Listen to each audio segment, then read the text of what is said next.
character. It's a fantastic debut solo outing for Miles, with improved and smoother traversal and combat options, a stirring story, and a host of intriguing, important things to do. And that's all while looking good and running so well, both on PS5 and PS4. Insomniac somehow captured the real-world magic of New York and imbued it into Spider-Man Miles Morales, letting players experience it any time of year. Horizon Forbidden West improves on the Zero Dawn experience in just about every way. Aloy's new journey features a dense world full of meaningful side quests, where each character and their stories offer a unique entry point into the world. And it's a world that feels like it meaningfully lives and even evolves around Aloy and the player. And to better serve those side quests, Guerrilla has extended the reach of Aloy's world to the titular Forbidden West, with a host of memorable locations that offer insight into both the current tribes populating that world and the crumbled remains of our former civilization. Climbing traversal may not be as free as some other games on this list, but the ability to better search underwater and even take to the skies are welcome, joyous additions to the formula. Horizon Forbidden West is certainly built on the foundation of other open-world games, including Zero Dawn, but it's an amazing step in pushing the genre forward and creating a captivating adventure in its own right.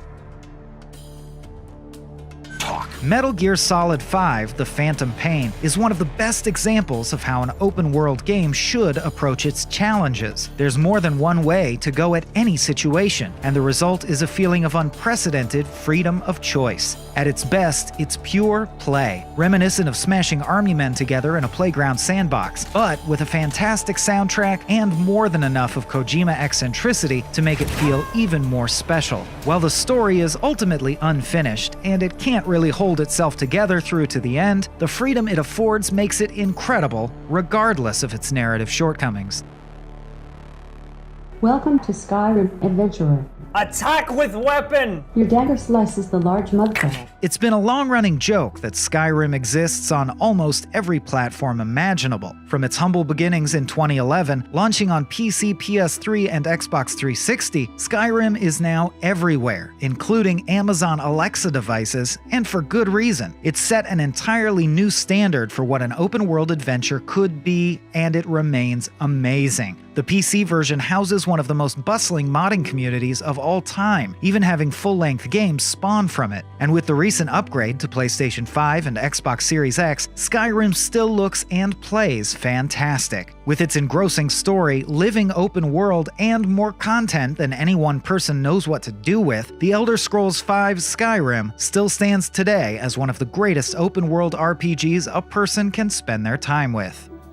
A fixture in the top open-world game discussion for the past 12 years, Fallout New Vegas burned itself into our collective memories by dropping us into an amazing story that reacts to our choices and plays out all around us. Building on the foundations of Bethesda's Fallout 3, New Vegas moved us to the more colorful and diverse western region of the post-nuclear apocalypse United States and put us on a path to intersect with conflicts large and small. We meet some of the Fallout series' best characters and follow what begins as a simple quest to find the man who shot you and left you for dead directly into the middle of a brewing three-way war between the New California Republic, a self-proclaimed New Roman emperor, and an immortal casino magnate to determine the fate of New Vegas. Even in all the years since, there's rarely been an in-game world that felt as lived in and busy or rich with stories, personalities, and dark humor, both on the surface and just beneath it, waiting for us to find them. It may seem a little rash to just immediately catapult Elden Ring above some of the all-time greats that make up the top half of this list. That said, Elden Ring is one of the boldest and most groundbreaking open-world games of the past decade. One that empowers the player to find their own path, without being guided by an endless series of map markers, waypoints, or hollow side quests. The world of the Lands Between is not only gigantic, but it's positively dense with caves and catacombs to discover, roaming boss battles to conquer, valuable treasures to uncover, and all manner of challenge to overcome. The journey through Elden Ring is not an easy one, especially if you're not familiar with From Software's unique philosophy when it comes to teaching its lessons through punishing difficulty. But it's constantly rewarding, surprising, and awe-inspiring in ways few games are. They'll probably hang you, buddy. Red Dead Redemption 2 is deliberate in the way it allows you to live out the life of a fictional cowboy named Arthur Morgan. Morgan's story is an authored experience, but the magic of Red Dead Redemption 2 is how the game's open world allows players to flesh out that life with meaningful experiences thanks to its meticulously crafted world. Want your Arthur to get really into hunting? Then have fun stalking, trapping, and skinning hundreds of animals, complete with their own food chain and habits. Want to get weirdly into artifact hunting? Go right ahead. Or perhaps you just want to soak in the atmosphere and hand carve your bullets by a campfire for a small damage buff. There are no wrong answers, just a world stuffed with mystery and wonder that allows us to reach back in time and discover the world of the Wild West for ourselves.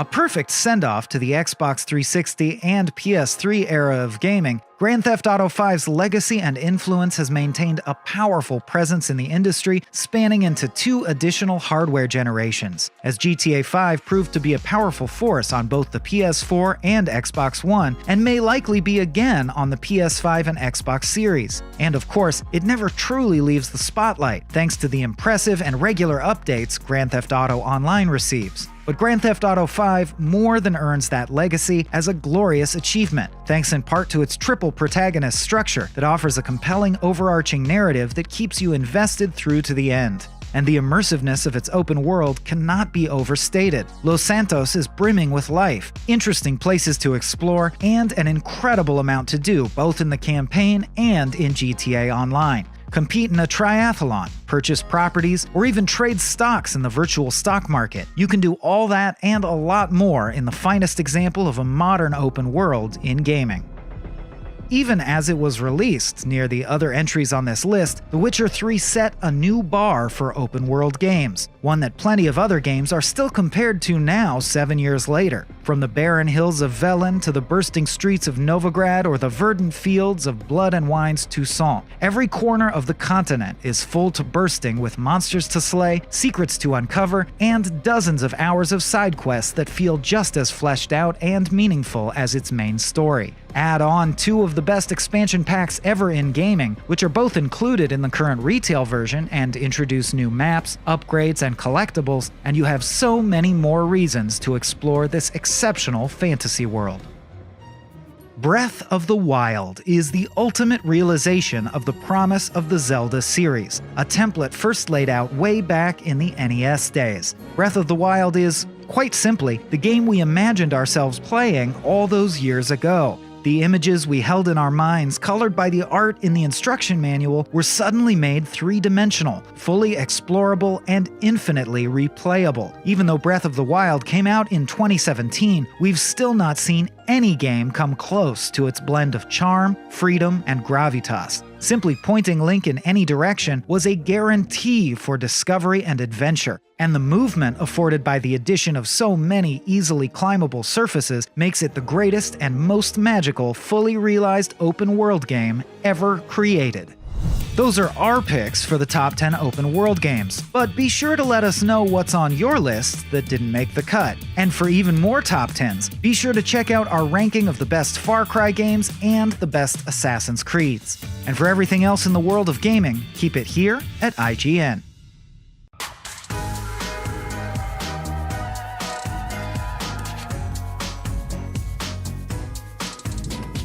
The PC is the evil lab where new horror games are grown and tested. Some of the greatest modern horror games are word-of-mouth hits, and some of the most popular horror games of the last decade began as PC exclusives. To that end, we've selected the top 12 horror games you can play on your PC right now. While some of these aren't exclusive to PC, they either got their start on the platform or live and breathe there. Some of these are horror classics that have influenced countless imitators, while others are still hidden gems that deserve to keep you up at night. Here are our picks for the 12 best horror games on PC.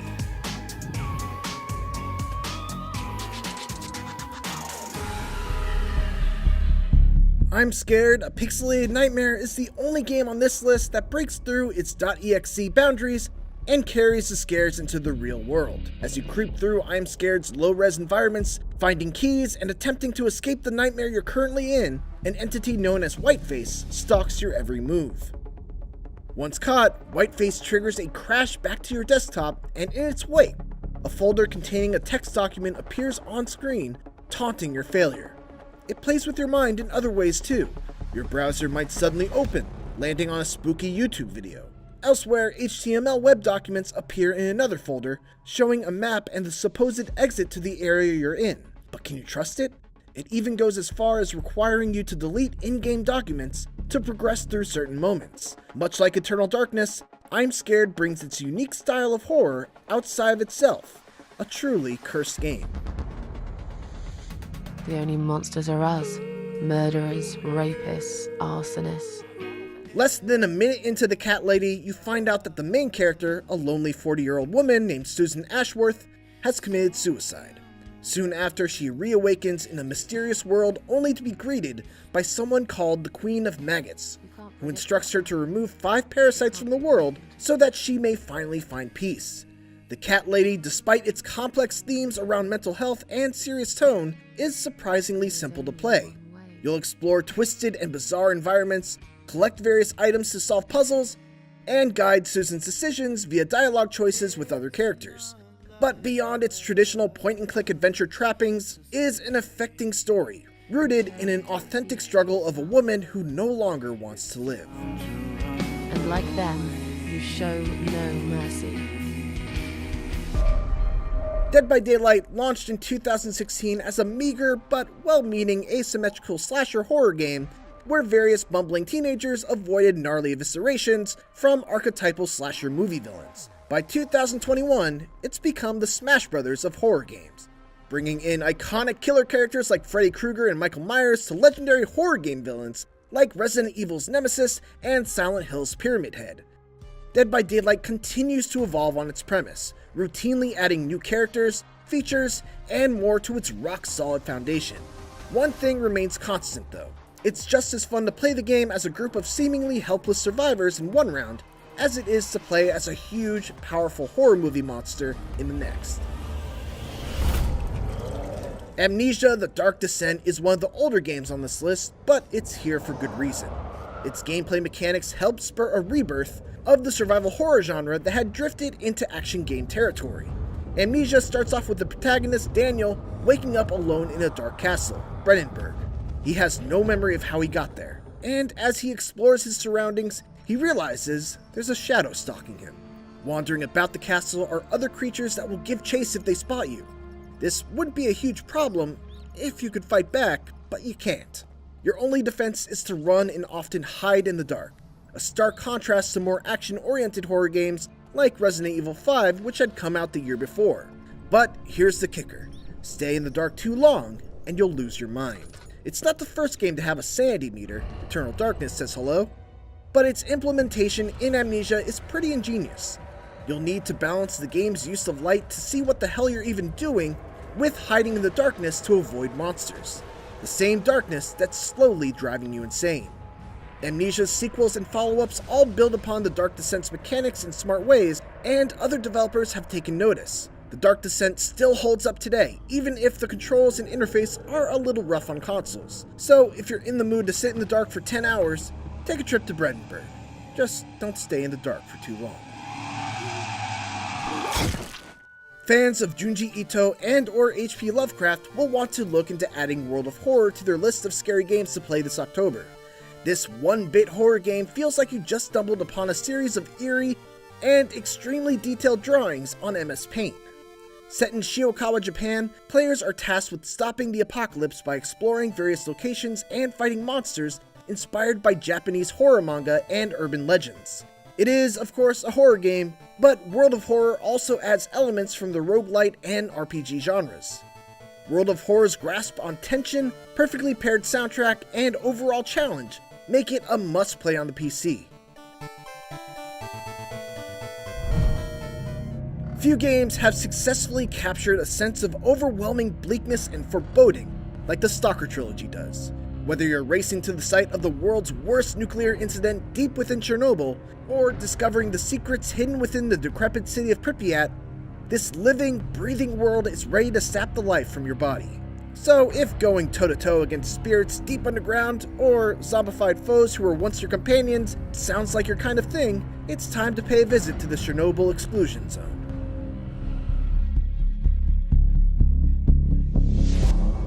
There was always something inherently creepy about being in a Chuck E. Cheese restaurant as a kid, a dimly lit, rat-themed birthday party center with sad pizza, a mostly broken arcade room, and a giant animatronic animal band that would shut down in between songs to stare into the souls of children with giant, dead-eyed looks. Five Nights at Freddy's is an entire game about the fleeting joy and haunted magic of a seemingly lifeless collection of animatronic pizza restaurant mascots who suddenly spring to life and become horrifying nightmares. Although instead of being a kid at a birthday party, you're an employee tasked with watching the restaurant after dark and surviving the night yourself. You'll flip through security cameras and other various devices while unsettling mechanical faces pop up and sporadically or generally go bump in the night. But what makes it all so unique is that Five Nights at Freddy's is one of the few horror games that most kids can play without enduring a lifetime of trauma. It's rare to have a game series that can cater both to young and adult horror fans, mostly because it features a thing we can all agree on. Animatronic animals are terrifying. The heck is that noise? Pathologic was ahead of its time when it was released way back in 2006. Set in a mysterious town beset by an unknown plague, Pathologic combines horror and mystery for a truly unique experience. Choose one of 3 player characters who must survive for 12 days while uncovering the mystery of the Sand Plague. Each day, new quests will be available that will take characters one step closer to the truth. But be warned, because these quests will only be available on a specific day, and once it passes, it's gone for good. Pathologic and its sequel Pathologic 2 truly excel at atmosphere. While jump scares are a bit few and far between, the overwhelming sense of dread will linger through your entire playthrough, and your time in Pathologic will burrow in your mind for much longer.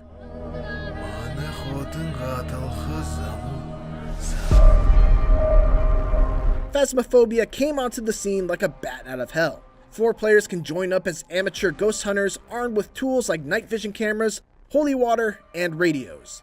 As an early access game, there are still plenty of technical kinks to work out, but the core premise works exceptionally well. Maybe that's why so many Phasmaphobia likes have popped up on Steam in recent months. You'll wander through haunted homes and abandoned prisons, calling out for spirits from the beyond. Gather enough clues, and you can try to successfully identify what kind of ghost is haunting that location. Deduce correctly for a nice payday. As the clock ticks, the chances of running into a ghost increase, and so does the danger. Nothing beats that moment when you suddenly see your friend twist and contort from getting got by one of Phasmaphobia's many evil spirits as you all scramble to the exit for a hasty escape. You know what? Is it smart for us to be locked inside a bathroom altogether? Chilla's Art is the name of an indie dev team formed by 2 brothers in Japan. Since 2018, the duo has released over 15 micro-horror games on Steam, priced at just a couple of dollars. While these games might only be a few hours long, they pack a horrifying punch. Every Chilla's Art game is a unique experience, but they're typically played in the first person and are centered around a mundane experience that quickly escalates into something terrible. One of the most well-known is the convenience store, where players take on the role of a night shift convenience store employee. As players go about their night, restocking items and checking inventory, creepy happenings such as strange customers, unexplained noises, and other horrifying encounters begin to intensify as the night goes on. With so many Chilla's Art games to choose from, it's hard to recommend just one. But with such a low barrier to entry, pick a few and you're guaranteed to have a good time.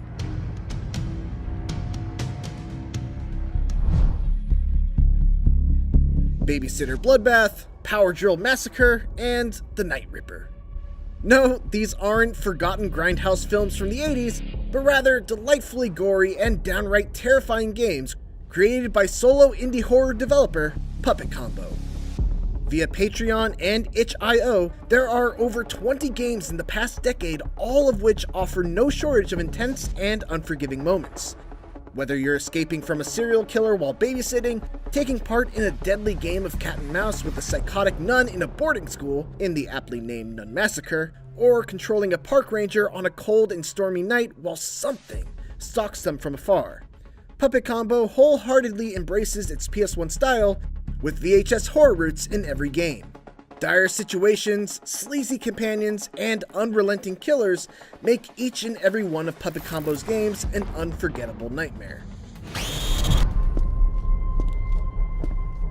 When Konami canceled Silent Hills in 2015, a slew of spiritual successors and games heavily influenced by the Silent Hills playable teaser came out.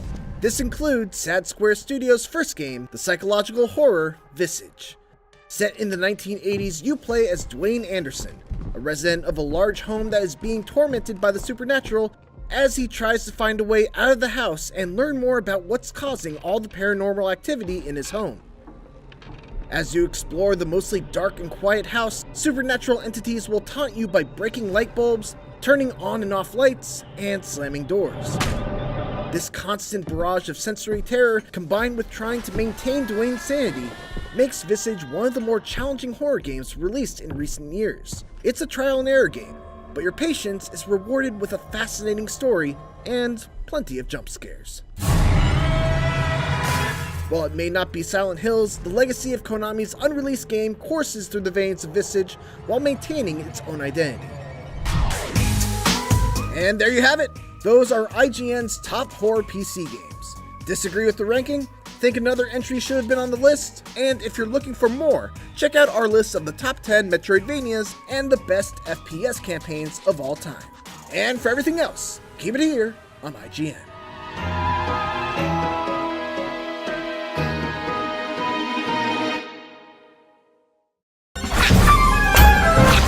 If you're going to steal, steal from the best. That certainly seems to be the approach taken by Clear Sky Games, the team behind Misplaced. They've jimmied the lock on The Legend of Zelda's treasure chest and made off with its most prized possessions. This 2D action-adventure doesn't just ape the ultra-adorable aesthetic of 2019's Link's Awakening remake, it also features many of the signature hallmarks of Zelda's classic series, from the heart-based health system down to the abundance of long grass to slash through.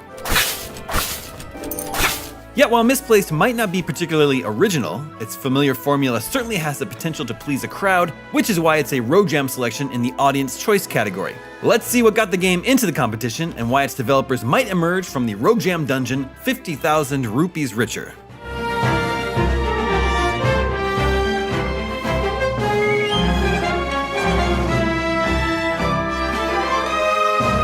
Not a lot is known about the broader narrative of Misplaced, but the basic setup seems to have been torn straight out of a Hyrule history book. An impish and conspicuously left-handed hero arrives in a foreign land that's presently under threat from a mysterious evil, and only he can summon the courage and the ever-expanding inventory screen full of tools required to defeat it. Along the way, there'll be no shortage of fetch quests to complete, dungeons to puzzle through, and countless clay pots to needlessly destroy.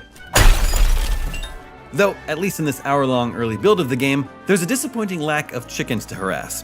There are, however, a nice variety of environments to explore, from wandering through the sun-kissed crops of the Token tiny village to slowly creeping by torchlight through dark woods shrouded in fog.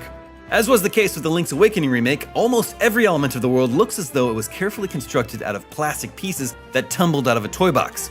It's certainly easy on the eyes, although the names for its people and places currently lack a bit of personality. For example, one of the first characters you meet is an old man called Old Man, and later you arrive in an ice-covered world called Ice World.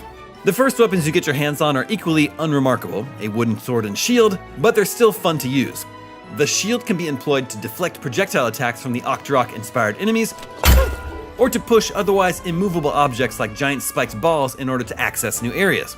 It also brings an engaging twitchiness to fights with the heavily armored knights, since the only way to tackle them head-on is by timing your block to parry their attacks in order to briefly open them up to a deadly counter. While certain other tools are less inspiring to wield, like the large hammer that can only be used to knock down occasional square pegs that obstruct your path, there are some devices that suggest the foundations of Misplaced may be more dynamic than they initially appear. Perhaps taking inspiration from a more modern Zelda game in Breath of the Wild, a torch can be used to set thorny vegetation alight, and its flames will spread to engulf other plants and grass nearby, which might prove to have some enjoyably unpredictable effects on combat. Other items like a fire rod and magnet are hinted at in Misplaced's first trailer, with the latter presumably used to manipulate this interesting ball-based puzzle found in the opening hour of the game. Bombs, boomerangs, and a bow and arrow? Yep, it's more than likely they'll all be in here too, and admittedly, there's a concern that you've seen all that Misplaced has to offer before. Unless, of course, you've never owned a Nintendo system. That seems to be exactly what Clear Sky Games is banking on, since Misplaced is intended to launch on both the PlayStation 5 and Xbox Series X to audiences that are perhaps not as accustomed to the established adventures of Link. Currently a team of only 2 members, Clear Sky Games is promising to expand their studio should they win the Rogue Jam prize. If they're able to take these tried and tested Zelda fundamentals and bring some more innovation to the experience, making it more of a knockout than a knockoff, then Misplaced could yet become a legend in its own right.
E3 press conferences are designed to do one thing: make fans of video games get so hyped they jump out of their seats clapping and cheering. However, not all E3 press conferences are created equally. Some are tedious and padded, while others are just laughably awkward. But the great ones, well, they go down in history as some of the most awesome moments in our industry. Here are the top 10 best E3 press conferences of all time. Get hyped. Ubisoft press conferences are not exactly known for being tonally consistent. They often whiplash between 40-person live musical numbers celebrating the Just Dance franchise and dry and clinical explanations of how you'll kill various enemies in The Division. But every now and then, some truly magical moments happen. In 2017, Ubisoft shocked fans with a stunning demo of Beyond Good and Evil 2, along with Far Cry 5, the bold and seemingly more down-to-earth new entry in the series, but there was one moment that stole the show. Ubisoft officially unveiled Mario and Rabbids Kingdom Battle for Nintendo Switch by bringing legendary game designer Shigeru Miyamoto on stage. Miyamoto was no stranger to E3 press conferences, but what made this one so special was the game's creative director and gigantic Nintendo fan, Davide Soliani, sitting front row in the crowd with tears running down his face, watching Miyamoto unveil his creation. で、ただ、ダビデさんに会った時にね、ダビデさんに一つだけお願いしたんです。 So when I met Davide-san, who is the creative director of this game, yes. At E3, it's usually up to the fans to get emotional over the big moments, but Ubisoft's E3 2017 presentation proved that game developers are also some of the biggest video game fans on Earth.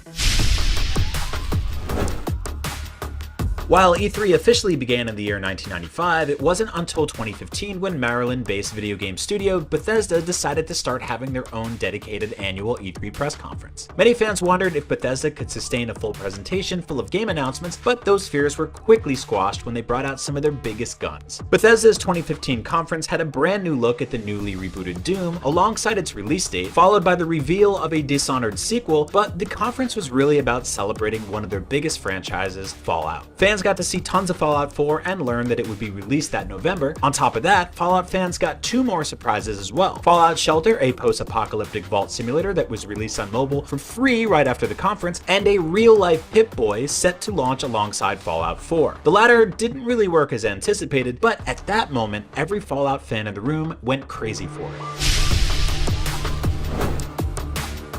Microsoft's 2009 E3 press conference was utterly star-studded with guest presenters from Paul McCartney and Ringo Starr to Tony Hawk, Steven Spielberg, Hideo Kojima, and Cliff Bleszinski, just to name a few. In terms of games, it was equally jam-packed. The event showcased new trailers for Call of Duty Modern Warfare 2, Crackdown 2, Left 4 Dead 2, Splinter Cell Conviction, Final Fantasy 13, Shadow Complex, Alan Wake, Forza Motorsport 3, Metal Gear Rising, Halo 3 ODST, and Halo Reach. The lineup helped to continue to solidify the Xbox 360 as a force to be reckoned with. It also gave us the rather awkward Kinect reveal, but the less time we spend remembering those parts, the better.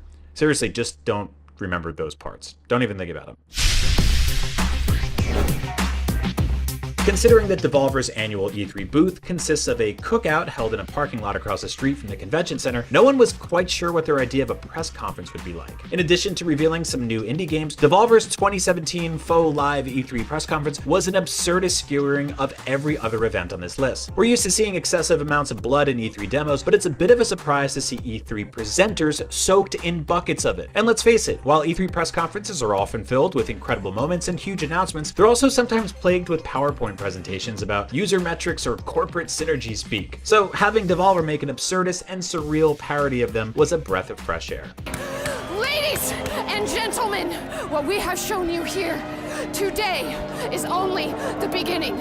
Tomorrow's unethical business practices today, the future of video games, and the futures.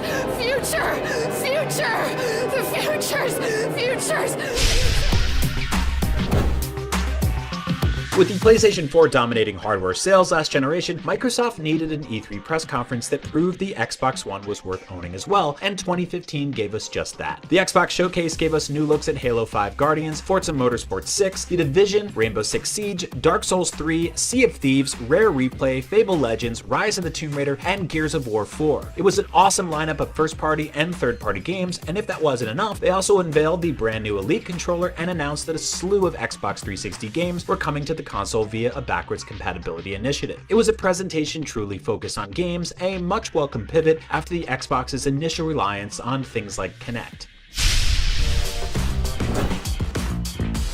Sony's E3 2015 was all about making dreams come true, and not just because they showed Dreams, the ambitious new game-making project from Media Molecule, it was also where they unveiled a trio of games that made fans go absolutely crazy, namely The Last Guardian, Shenmue 3, and a stunning new remake of the classic and iconic JRPG, Final Fantasy VII. This conference was also where Killzone developer Guerrilla Games debuted their awesome-looking new open-world game, Horizon Zero Dawn, featuring lush environments and epic battles against gigantic robot dinosaurs. The PS4 was hitting its stride, and there were tons of great new games to look forward to on the horizon.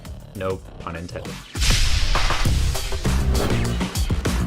With the Nintendo Switch already out, and The Legend of Zelda Breath of the Wild having cemented itself as one of the greatest launch games in video game history, Nintendo fans wondered what was coming next to Nintendo Switch, and 2017 gave them answers. We learned about Super Mario Odyssey, Mario's fantastic return to full-fledged 3D platforming, along with big games like Xenoblade Chronicles 2, a new Pokemon RPG from Game Freak, and new DLC for Breath of the Wild. The most surprising announcement, though, was the reveal of Metroid Prime 4. Sure, it was only a logo and some sound effects, and 4 years later it's still just a logo and some sound effects, but right then and there, it was pure joy and proof that Nintendo still cared about the Metroid franchise. In 2016, Sony kicked off their E3 conference with a gigantic new announcement, a rebooted take on God of War that was in the works for PlayStation 4, and the stunning gameplay demo immediately proved that the game was going to be something special. And Sony was just getting started. We also got our first look at Days Gone, a massive open-world game from Sony Bend, a release date for PlayStation VR, plus a first look at Resident Evil 7's VR mode. And even more, we got our first looks at Insomniac's brand new Spider-Man game, Hideo Kojima's Death Stranding, Batman Arkham VR, and a release date for the long-delayed game, The Last Guardian. Finally. As you've definitely seen by now, E3 press conferences are loud, raucous, expensive, and over-the-top stage shows filled with a million moving parts. So it's interesting that one of the craziest E3 moments was seemingly filmed on a phone in a dimly lit room. This 22-second video showed how easy it was to share games on the PS4 compared to Microsoft's approach with Xbox. It was a snarky and hilarious roast of the competition, and it also came with the reveal that Sony was undercutting the cost of the Xbox One by $100. Sure, there were game announcements like Destiny and and Final Fantasy 15, but the PS4 price reveal and the quick and funny video on game sharing resonated so much with gamers that they might very well be the reason that the PlayStation 4 went on to win that entire console generation, and the Xbox One had to play catch up for the next 7 years.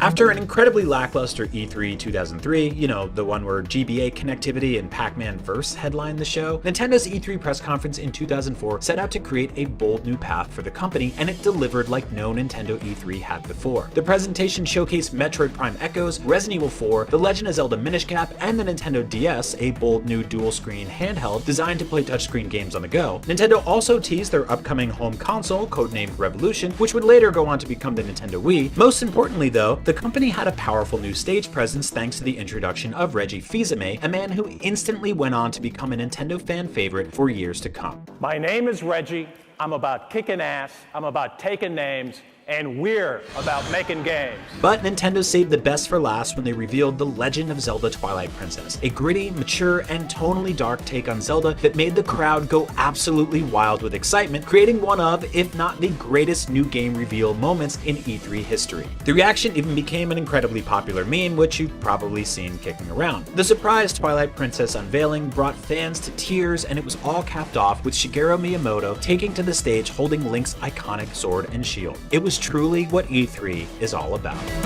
And those are the best E3 press conferences ever. Well, so far at least, the best E3 moments may be yet to come. So what was your favorite E3 press conference of all time? Which surprising new game reveal or long-awaited sequel announcement made you jump for joy and scream at your screen? Let us know in the comments below, and for all things E3 and video games in general, stick with IGN.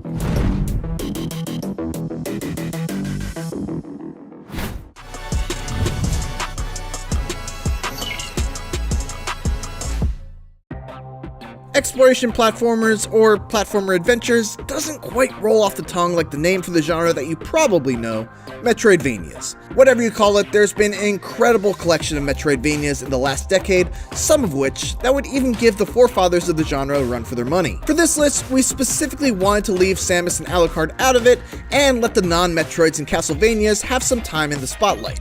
So with that in mind, let's take a look at our picks for the top 10 metroidvanias that aren't actually a Metroid or Castlevania.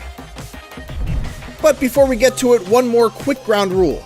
3D games like Batman Arkham Asylum, Tomb Raider, and to an extent, depending on the definition you use, even the Resident Evil games could technically, sort of fall under the genre of Metroidvanias. So, for the purpose of this list, we're keeping things to 2D and 2.5D games exclusively. Like, I know, please don't be mad, Batman.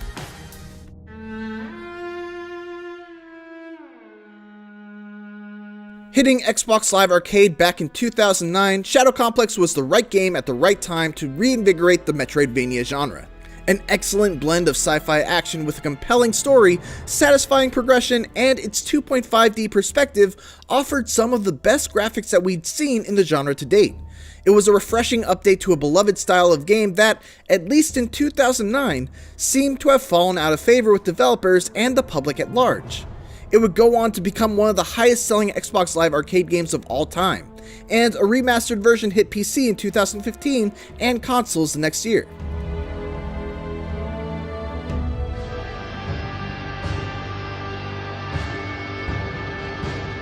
Blasphemous introduces you to the sprawling and hauntingly beautiful Svistodia, a 16-bit world teeming with secrets in every corner. Despite its beauty, it is also a world overrun by truly horrific and difficult bosses blocking your path.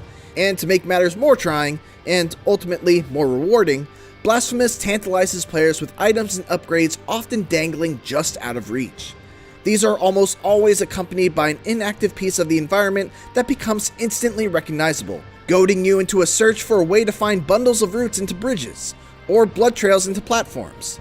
The quest to uncover these environment-transforming relics are almost as enthralling as progressing through the main story of Blasphemous, ensuring that you'll rarely want to leave any stone unturned as you explore one of the most memorable lands in the genre.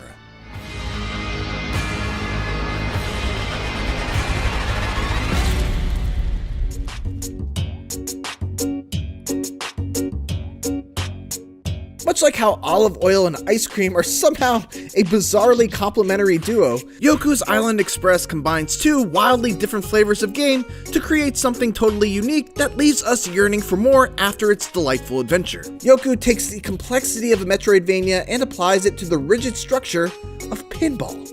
It forces players to rethink everything they know about platforming, with movement being a combo of familiar 2D navigation and pinball flourishes, like paddles that send you flying around on your collectible quest. It makes that surprising mix work like a charm while simultaneously drip-feeding teases of upgrades to come through inaccessible areas that whiz by while you're rocketing off a bumper.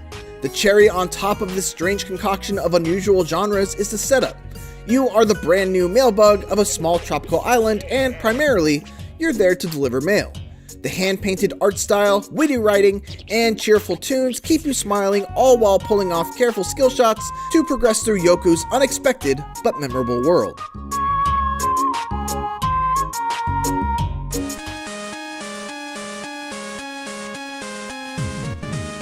Cave Story was created by a single developer, Daisuke Pixel Amaya. That in and of itself is worth bringing up only because Cave Story is a massive achievement, with a sprawling world, fleshed out lore, and beloved characters. From unique weapons to an overworld that's filled to the brim with creativity, every part of Cave Story feels lovingly handcrafted. But don't let that cuddly cast fool you.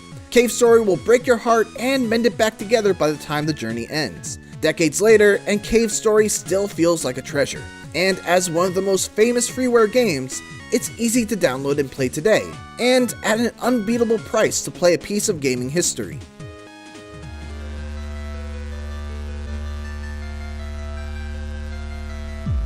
It's no wonder fans have been waiting so excitedly for Axiom Verge 2, given how expertly Axiom Verge serves as a love letter to Metroidvanias of the past. The one-man designed adventure from developer Thomas Happ provides players with an inventive arsenal of weapons and abilities, but this throwback never feels dated as you drill, teleport, and pixel nuke throughout your adventure on the alien world of Sudra. Combine that with a fantastic sense of progression that makes backtracking and uncovering new areas a consistent joy, and an intriguing and mysterious plot that will keep you guessing, and Axiom Verge is easily one of the best Metroidvanias around.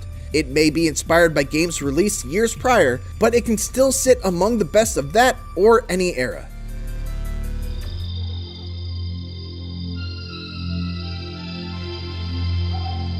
Steamworld Dig 2 isn't the only Metroidvania on this list that sends you exploring underground, but it is the one that requires you to dig your way through its sprawling world.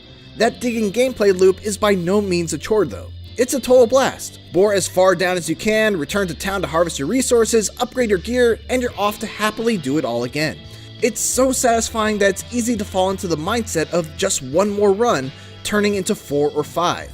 And with that 10-hour runtime, it never outstays its welcome. Upgrades are plentiful enough to be a near constant reward system, and the various upgrade paths allow for some welcome customization in how you build out your robotic heroine. It also helps that the finely tuned controls make maneuvering around its caverns as smooth and as enjoyable as the act of actually mining. Not mining in real life, god, that sounds exhausting. In-game mining. Add in some optional puzzle rooms that reward you with bonus upgrade items, and Steamworld 2 is a dig-down Metroidvania you won't want to put down.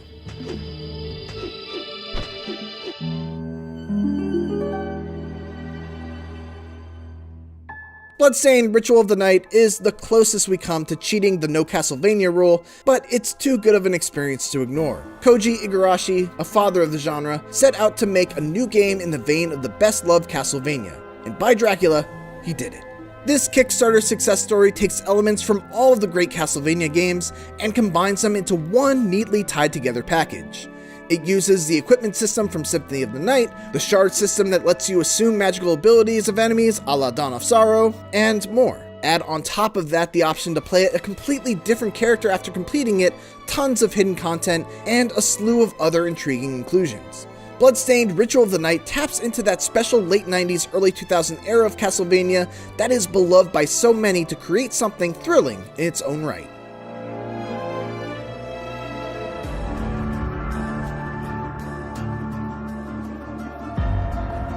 Guacamelee 2 punches up nearly every aspect of the original. expanding on what worked with new skills, a new, ludicrous, and meta story, and one damn charming Metroidvania from beginning to end. At the heart of what makes Guacamelee 2 so clever is its combination of level design and its platforming fundamentals. Eventually, all of your actions, from uppercuts that boost you upward to sideways lunges, work twofold. The combination of right attacks against certain enemies is essential to racking up combos and surviving combat sections, but all of those moves are also necessary to pull off the increasingly complex platforming sections. And while you're exploring Guacamelee 2's world, uncovering more of its map as either Juan the Luchador or Juan the Chicken, don't ignore the optional side challenges you'll come across. They're some of Guacamelee 2's most difficult but purest platforming sections, and they're some of the most rewarding to pull off. Throw in a new hookshot ability, unlockable skill trees that encourage you to explore more of its wonderful, vibrant world, and some genuinely hilarious stories, and Guacamelee 2 may have you crying in laughter as much as it may make you tear up from its most challenging levels.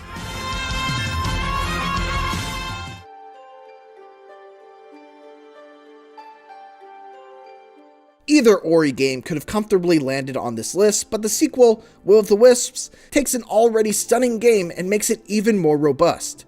No other series looks or sounds quite like Ori does, with a gorgeous world full of vibrant landscapes and strange creatures complemented by some of the best game music around.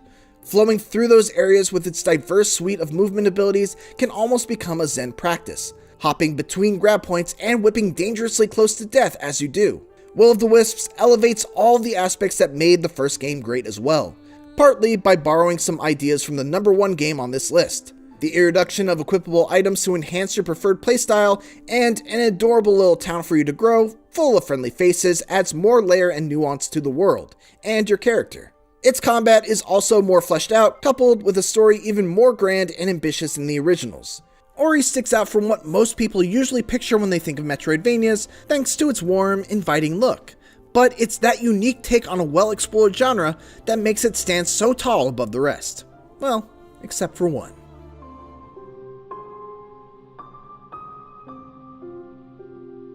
Even when compared against actual Castlevania and Metroid games, Hollow Knight would still probably be pretty close to the top of a list. It's a Metroidvania that takes influence and inspiration from plenty of clear places, but combines those concepts with countless fresh ideas of its own to make something truly incredible. And it's the combination of all of those individual parts that makes the whole so much more impressive. Its charming hand-drawn art style, its haunting soundtrack, its flexible combat systems, its satisfying movement mechanics, and the mysterious catacombs, the list goes on, as all those aspects and more are packed in to work in beautiful tandem.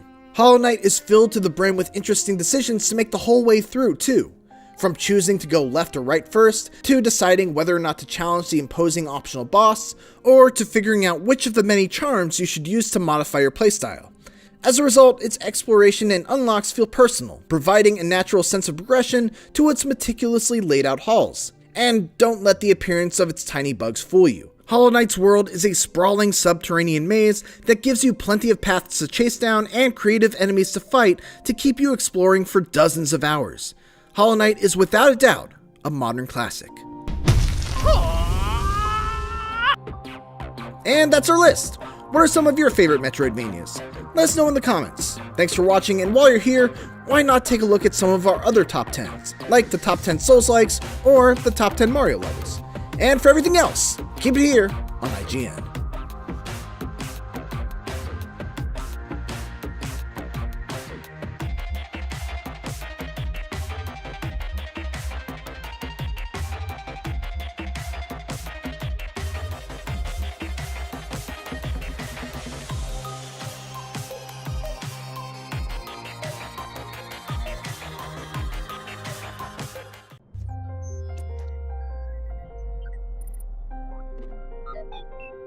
Sonic's done a lot in 30 years. He's been a pioneer of the high-speed 2D platformer, an Olympic athlete, a respectable kart racing enthusiast, a fighter, a TV star, and a Hollywood blockbuster movie star as well. But he's never done open world, and Sonic Frontiers fixes to change that.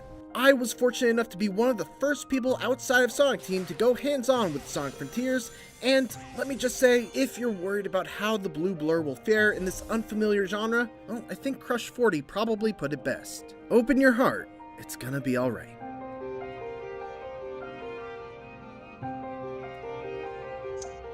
The first thing that struck me about Sonic Frontiers was how uniquely somber and serene it was right from the outset.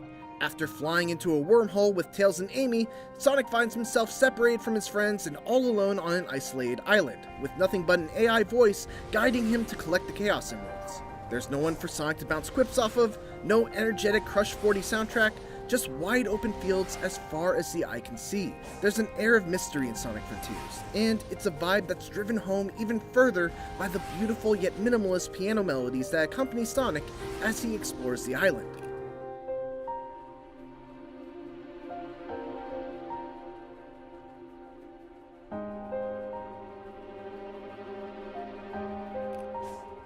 All of this is a very intentional choice. I asked Sonic Team head Takashi Iizuka to describe how the tone of Sonic Frontiers differs from previous Sonic games, and he said, past games in the Sonic series have taken different tones depending on their stories and themes.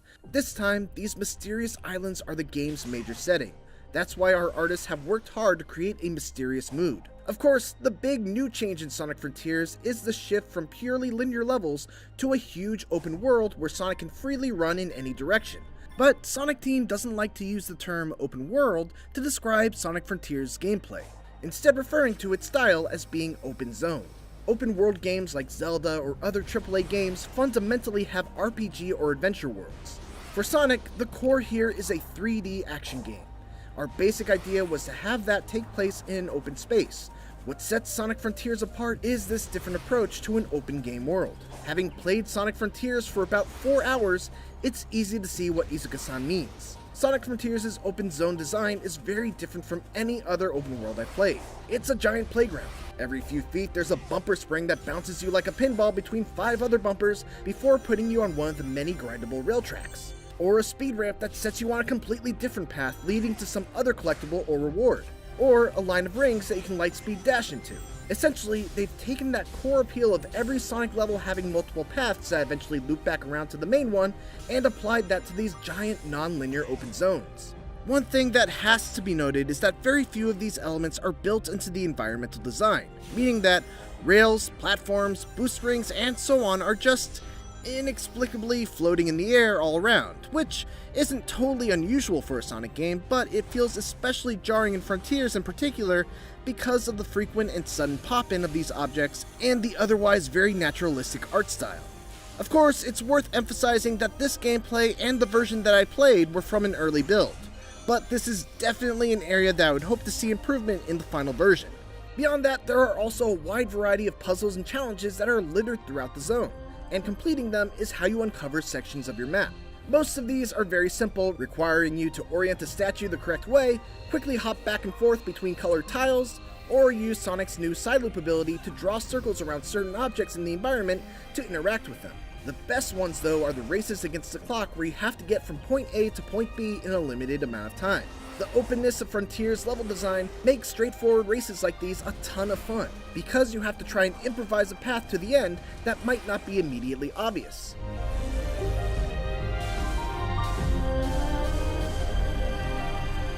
There are some exceptions, but combat in traditional Sonic games generally isn't a thing that goes much deeper than jumping, rolling, or using a homing attack into enemies at the right time. That changes in Sonic Frontiers, which now has you fighting all sorts of wandering enemies and mini-bosses using an all-new array of incredibly flashy attacks. It's not all style and no substance though. Sonic is able to quickly dodge using the bumper buttons on the gamepad, and by pressing them together, he can even parry attacks with the right timing. His homing attack also feels much more powerful, landing with a ton of impact and keeping Sonic stuck to his enemy, allowing for a flurry of follow-up strikes. One of the things that I really appreciate about the combat from what I played is that there are usually multiple ways to deal with specific enemies. Like, take for example this guy, who has an impenetrable shell that he can expand into spinning blades and throw at you. One way to deal with him is just to carefully time your homing attacks so you don't get hit by the blades. But if you do that, the window to damage him is small. To increase that window, you can either parry the blades and knock them away right before they hit you, or you can even use Sonic's side loop ability to encircle the enemy, which causes the shell to go flying upwards. Defeating these enemies will reward you with EXP that you can use to purchase new skills from a skill tree, which gives Sonic Frontiers a really nice feeling of power progression, even in just the relatively short amount of time that I played. Some of the later skills that you can get are just unbelievably cool, and it's super satisfying to see Sonic Team experiment with different ways that Sonic can attack enemies beyond just spins, jumps, and bumps. In addition to these smaller enemies, there are also a handful of enormous world bosses that I had to contend with.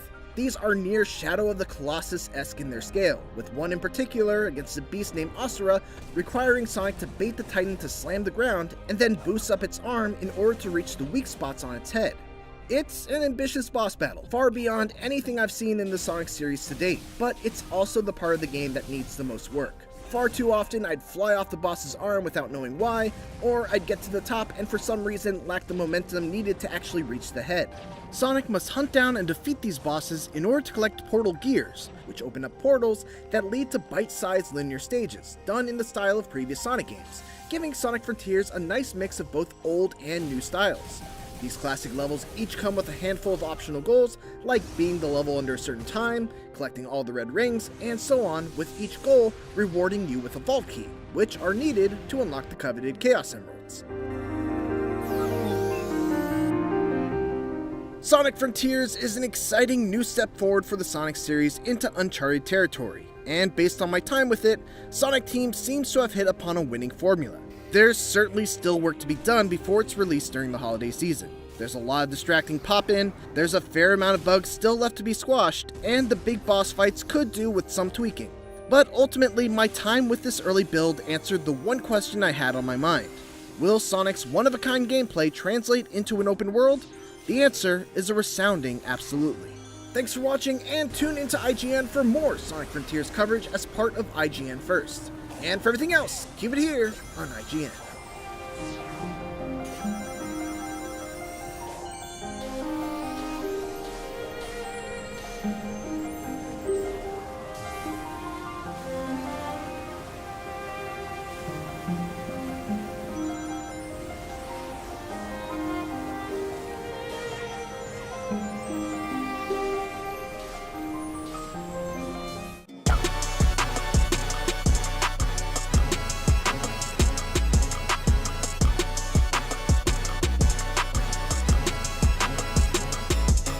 IGN sat down with US Army motor transportation specialist and gamer Sergeant Tang Wen Pham to react to the different transportation tools available courtesy of Bridges in Death Stranding Director's Cut.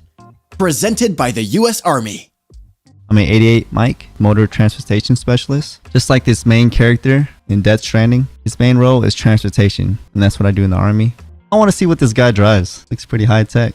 Oh, what? If I were to drive that reverse strike, I would take it anywhere. Like, there's nowhere I wouldn't take it. You know, on dirt roads, just ramps maybe if I get that good. But that's pretty cool. I will say the cargo it's pretty heavy. So one little, like at that moment right there, he would have tipped over because how heavy that cargo is. Oh, it actually kind of reminds me of Allen TV, and the way it can lift up, that can go through. Like it's going through water right now, like nothing. I drive a lot of trucks, so my favorite one would probably be the trike.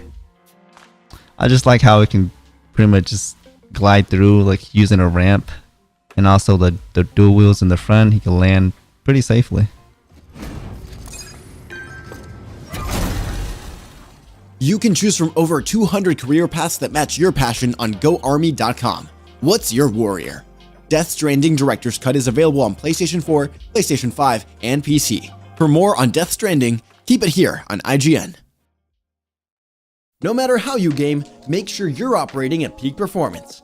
Unleash the power of the Samsung 980 Pro PCIe 4.0 NVMe SSD for next-level computing and double the data transfer rate of PCIe 3.0. It's 12 times faster than Samsung SATA SSDs, making for a whole new user experience. The 980 Pro pushes the limits of SSD technology thanks to write speeds of up to 7,000 megabytes a second, and the new Samsung in-house controller designed to harmonize flash memory components and the interface for superior speed. And even better, it's easy to install. Boost your PC performance, load games faster and more reliably, no matter how intensive the workload. The Samsung SSD 980 Pro and 980 Pro with heatsink are proud partners of IGN's Summer of Gaming.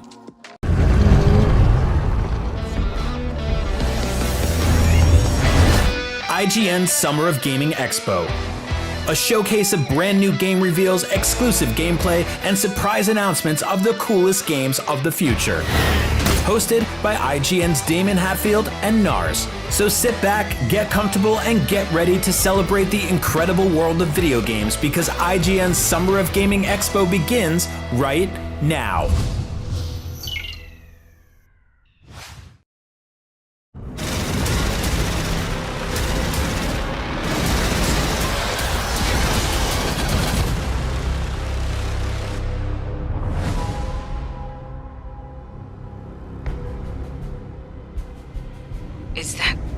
Was that a Xeno?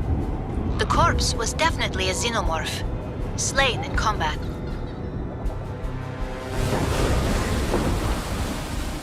My God. Are those engineers? What killed them? And how?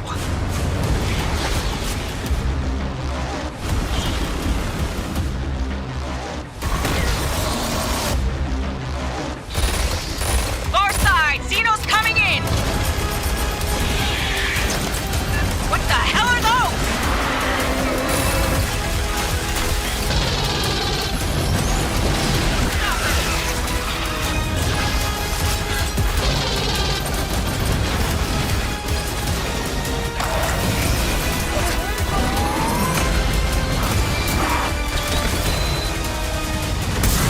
Something big's approaching your position!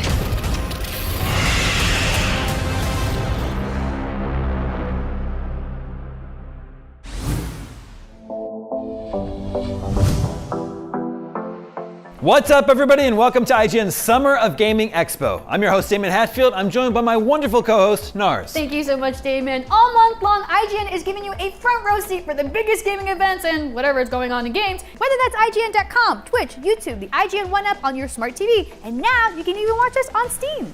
We just kicked things off with a brand new world premiere trailer for the upcoming Aliens Fireteam Elite Pathogen expansion. If you like that, stick around because we'll be closing out the show with a developer interview, giving you a closer look at what's in store for those Colonial Marines. I have a sneaking suspicion it involves more xenomorphs. We've got a ton of stuff to show you in the IGN Expo, so let's get right into it.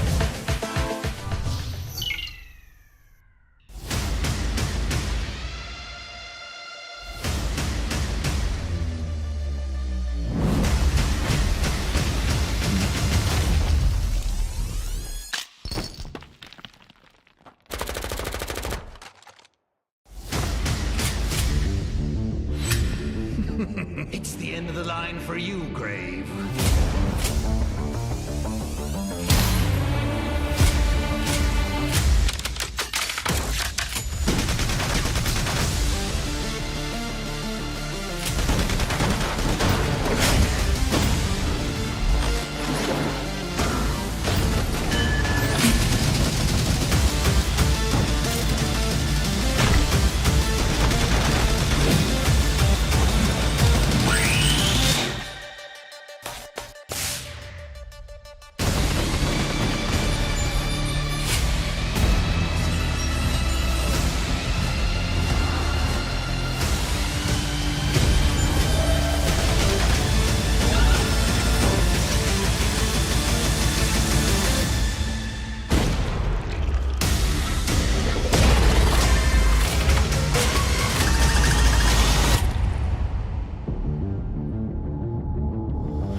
世界へ飛び出そう君と手と手つないで世界史平線の外この星助ける虹が君を待っている無機質な体君の胸に輝くみんなの絆が宝物さ頑張れ深くて暗い闇の中一人でも心は繋がってるよ感じて戦い傷つきをに進む君はヒーロー一緒にいるよどこまでも思いを力に変えて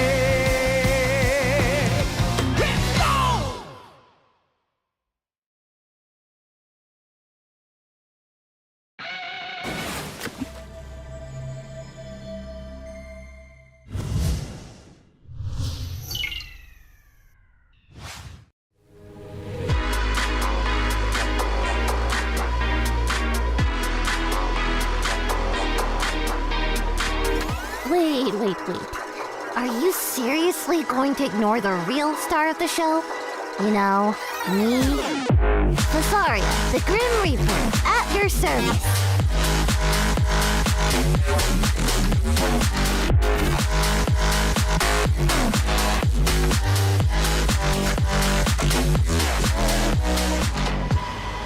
Are there any snacks here? No? I'm leaving. Wait, so you're dead? Sweet.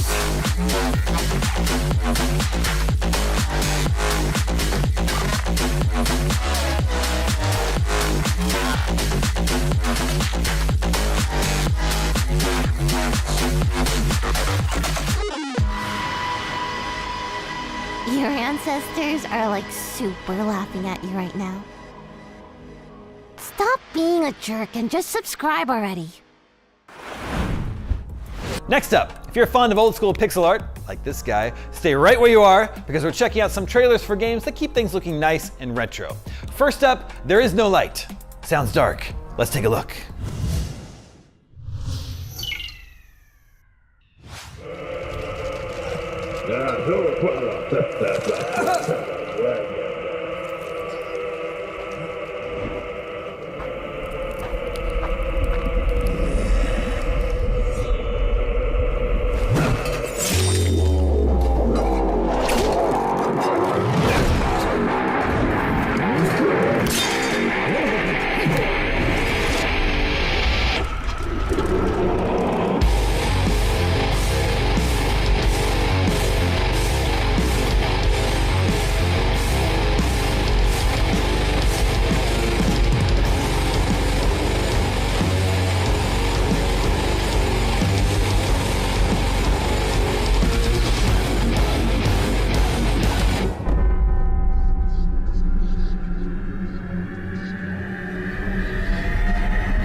Only then, after the echoes of the crowd's applause have faded into silence, can music begin anew. Got to keep moving. Being a bishop ain't easy. It takes a toll in ways you can't imagine. I go now to a better world. Erebus is part of the journey, but there's more. There are things that the living cannot understand. I'm leaving, Seth. I'm beginning my final voyage. Demons. Damn you.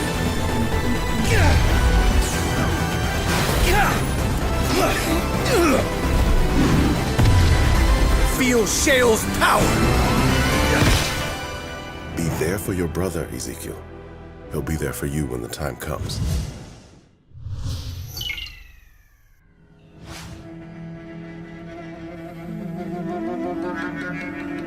The cost of my past sins.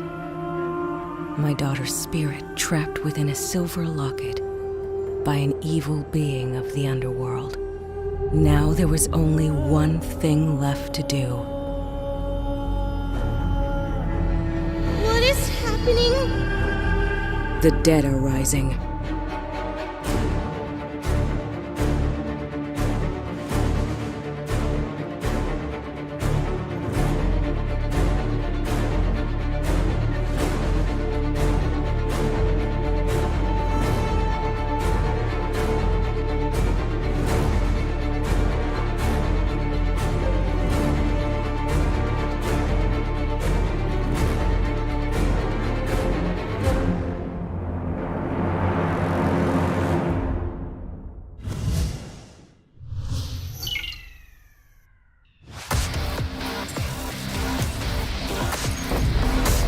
Systems online.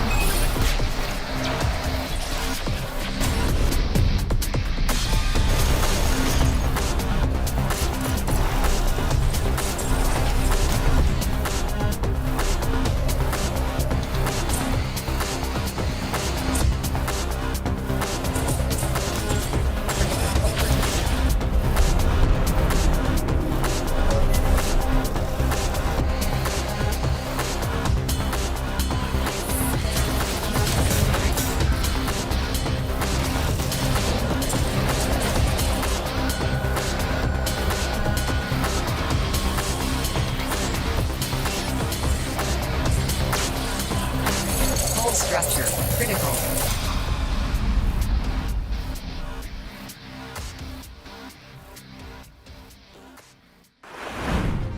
Oh hey, it's you again! This is IGN's Summer of Gaming Expo, and you just saw brand new trailers for There Is No Light and Core Keeper, along with No Place for Bravery, Project Warlock 2, Sacrifier, Rose and Locke, and Verge World. Phew, that was a lot. Hopefully you're brave enough to be left unsupervised for a couple minutes because we need to take a quick break. If anything goes wrong, the emergency numbers are on the fridge. Be good. IGN Summer of Gaming Expo will be right back.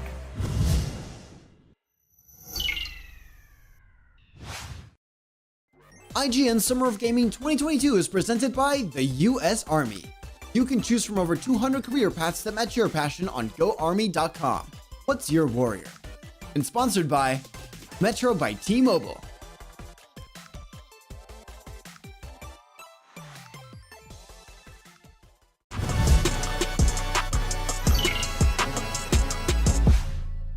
In a world with non-stop news about Marvel, Netflix, and Star Wars, you need a show with accurate reporting, hard-hitting commentary, and me.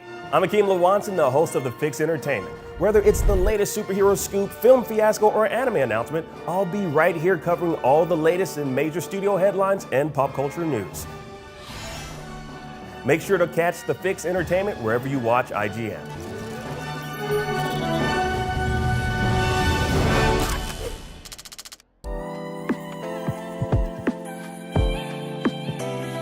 IGN Playlist is all of your games in one place. You can build your library and discover new games. Create and follow playlists from friends. Access guides for what you're playing. And rate and rank the games you love to share with the world. Available free with your IGN account. It's for players, no matter where you play. Tune into IGN 1 for the latest news on your favorite releases, gameplay exclusives, and all the entertainment you can handle. And maybe even some you can't. Cinefix on IGN 1, your friendly Friday night home for film fanaticism. You're watching The Weekly Fix, ready to fill you in on anything you may have missed in the world of gaming and entertainment.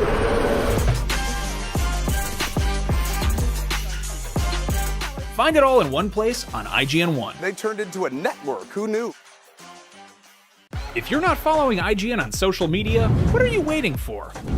We're constantly updating our feeds to bring you the latest news, gameplay, custom original content, memes, the best user-generated videos and art, and a whole lot more. Be part of the conversation throughout the year. Follow IGN on Instagram, Twitter, Facebook, TikTok, and Snapchat.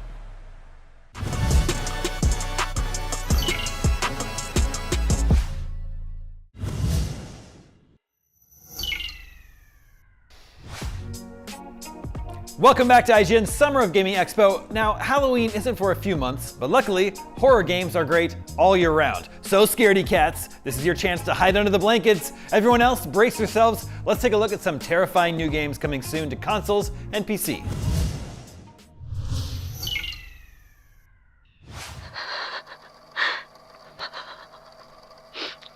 I'll end up losing my mind. I cannot trust anyone, not even Albert. If you are listening to this, Blue Knees is real.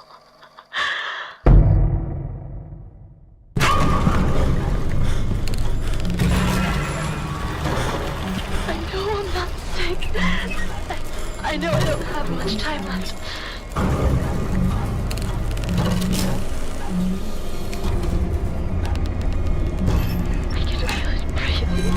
Right by me. Sing that fucking song over and over and over and over.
In the deepest caverns beneath the kingdom, where the light of the cruel moon cannot reach, Grey Irma, the fierce warrior and protagonist of Moonscars, searches for a mystery that will bring her closer to the truth of her world and of herself.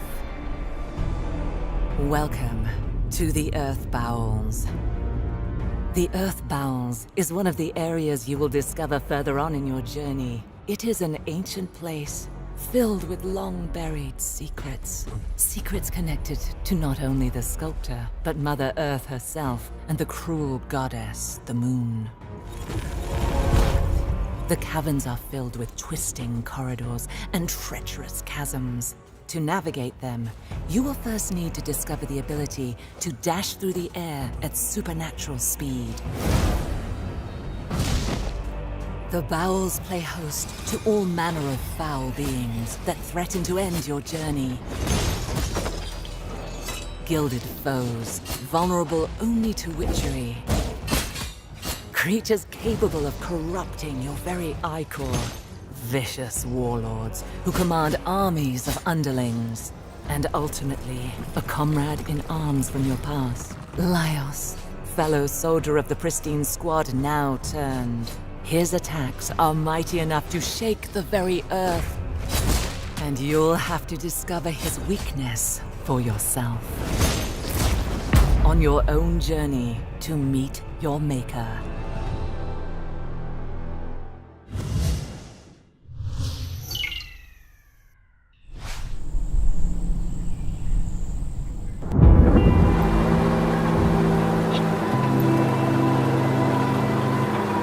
On this island, you'll need more than just a gun.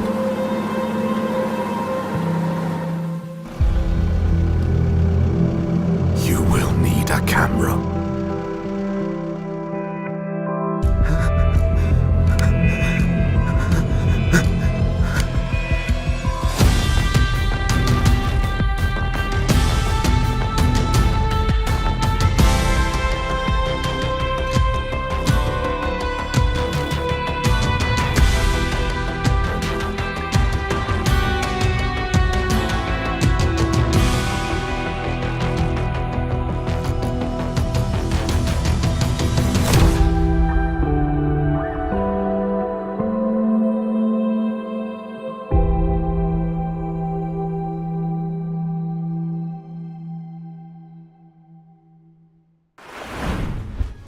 You just gotta look at Madison, Autopsy, The Unliving, those are two different games, Moonscars, and Outbreak Island right here on IGN's Summer of Gaming.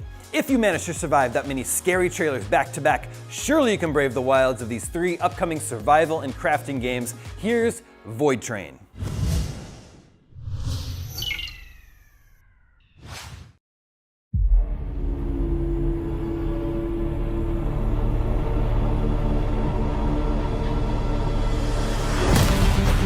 Build and expand your own train while traveling through the void in solo or online co-op with up to 4 players.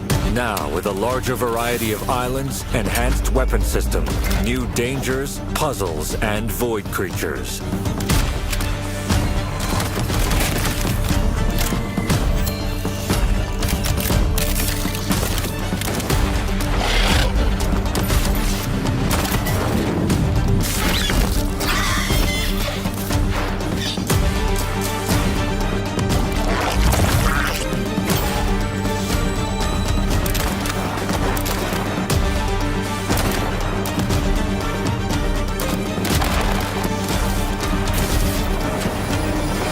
Void Train is coming to Steam October 2022. Currently available on the Epic Games Store.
You did it! You successfully made it through our gauntlet of survival and crafting games. That was Void Train, Forever Skies, and Wanderlust. Up next, we're kicking things up a notch, checking out some action games. But first, we need to take a break, but it's a quick one because there's much more to come. Stick around because IGN's Summer of Gaming Expo will be right back after this.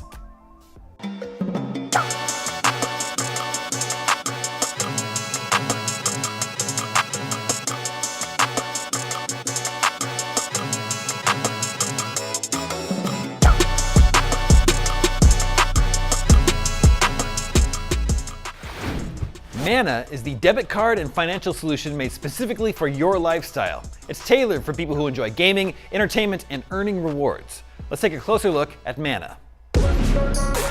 Ready to game the system?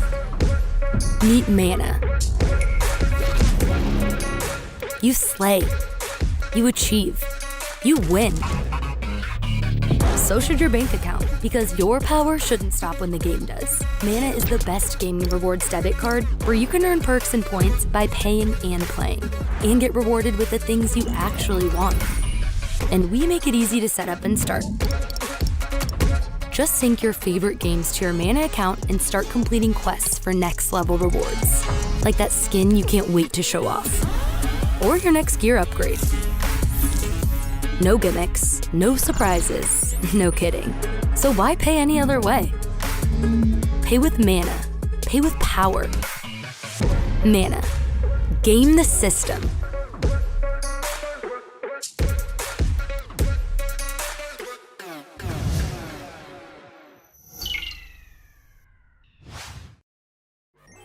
IGN Summer of Gaming 2022 is presented by The Terminal List. Watch the action-filled psychological thriller starring Chris Pratt only on Prime Video July 1st. And presented by The Callisto Protocol on PlayStation, coming December 2nd, 2022. Pre-order now.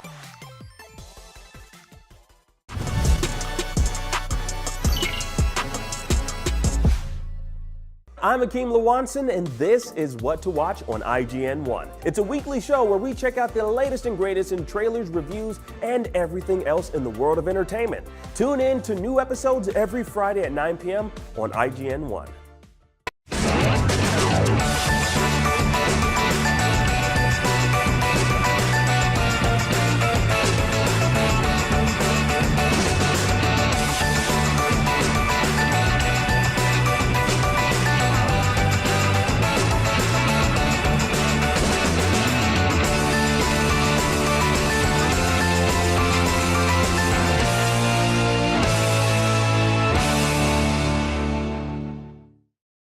What's up, everybody? I'm Stella Chung, and you're about to get your weekly fix. This is the show where we round up all the biggest gaming and entertainment headlines you won't want to miss.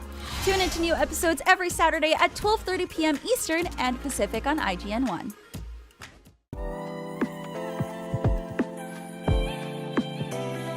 IGN Playlist is all of your games in one place. You can build your library and discover new games. Create and follow playlists from friends. Access guides for what you're playing. And rate and rank the games you love to share with the world. Available free with your IGN account. It's for players, no matter where you play. The only thing better than listening to IGN podcasts is watching them. Luckily, all your favorite weekly shows are here on IGN 1. Whether you're chasing the latest Xbox releases with Unlocked, looking for your PlayStation fix with Beyond, tracking everything coming to Switch with Nintendo Voice Chat, or catching up on this week's gaming news with GameScoop, we've got you covered. Check it out. Tune in every weekday at 5 p.m. for the best gaming coverage right here on IGN 1.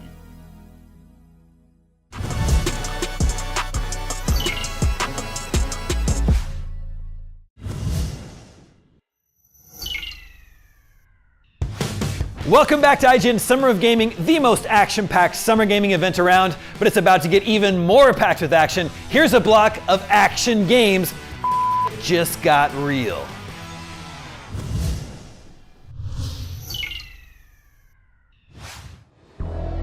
Today, Dowa Synthetics is launching a new institute. Dowa today introduced the drone. So we ran a few tests. DNA, retina scan, fingers, nothing.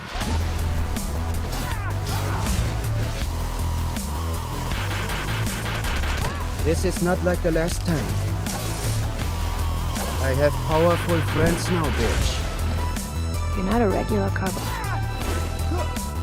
Cops don't wear sneakers. I do. She doesn't know, does she?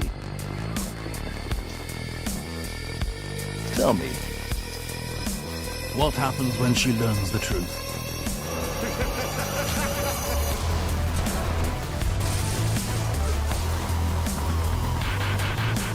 Mix it with both hands, unless you have only one. You feel pain? Do you? Violent protests continue. Mistakes are being made. Sometimes it's not up to us. Latest battle droid. Observe. Police. Sometimes they wake you up, you know? With memories of yesterday. Stone.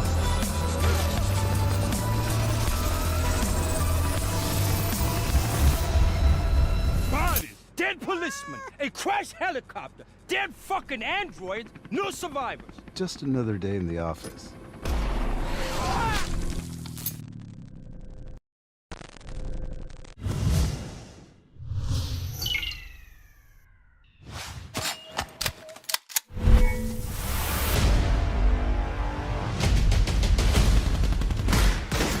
Lock and load.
Welcome to Carnage Corp, where we start you on the path to being a better monster. Just follow these simple steps.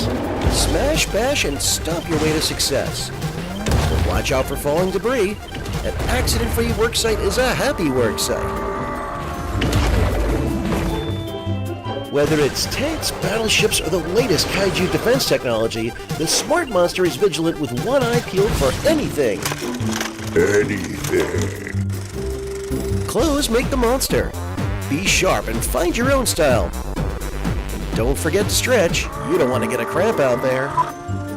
Here at Carnage Corporation, we put people first. We reward hard work, ingenuity, and good taste. Congratulations, you're now one step closer to being your beast self.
you ready to be protectors?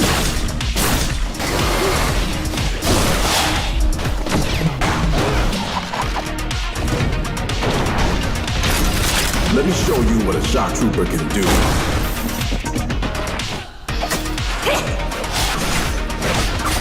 Here comes another!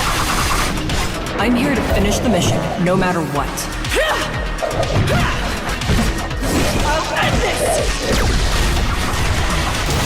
Check out how strong my body is!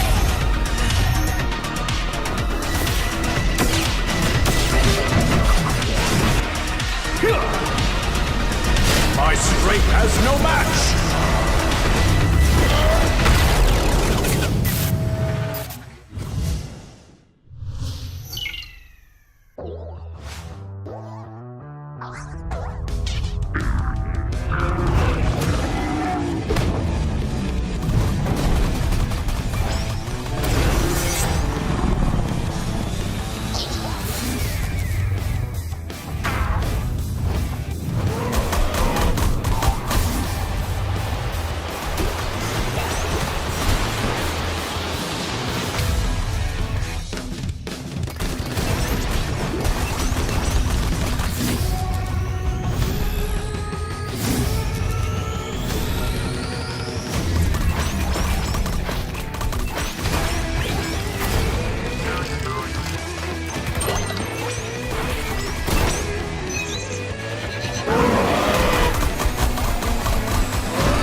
You just got a look at Wanted Dead, Block and Load, Blockbuster VR, Trail Out, Hype Squad, and Glitch Busters. Be sure to sign up for Block and Load's closed beta. But there's plenty more of IGN Summer of Gaming Expo where that came from. Up next is a game where you can play until the cows come home because it's a game about cows. Here's Quiet Farm.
little child, awake.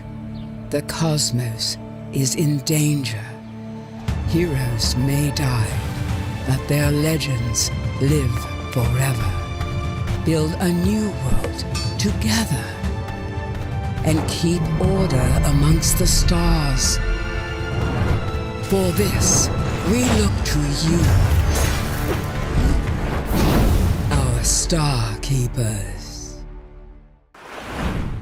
You just caught trailers for Quiet Farm, Ship of Fools, Gory, Cuddly Carnage, and the world premiere of Star Keepers right here on IGN Summer of Gaming Expo. If that was too much excitement, relax. This next game looks extremely chill. Here's a look at Coral Island.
Hello again. You're watching IGN Summer of Gaming, and we just checked out Coral Island, Roots of Pacha, Super Zoo Story, and Dinkum. But right now, let's take a quick break. IGN Summer of Gaming Expo. We'll be right back after this.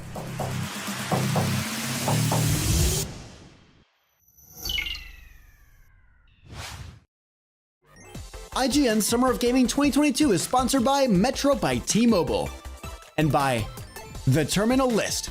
Watch the action-filled psychological thriller starring Chris Pratt only on Prime Video July 1st.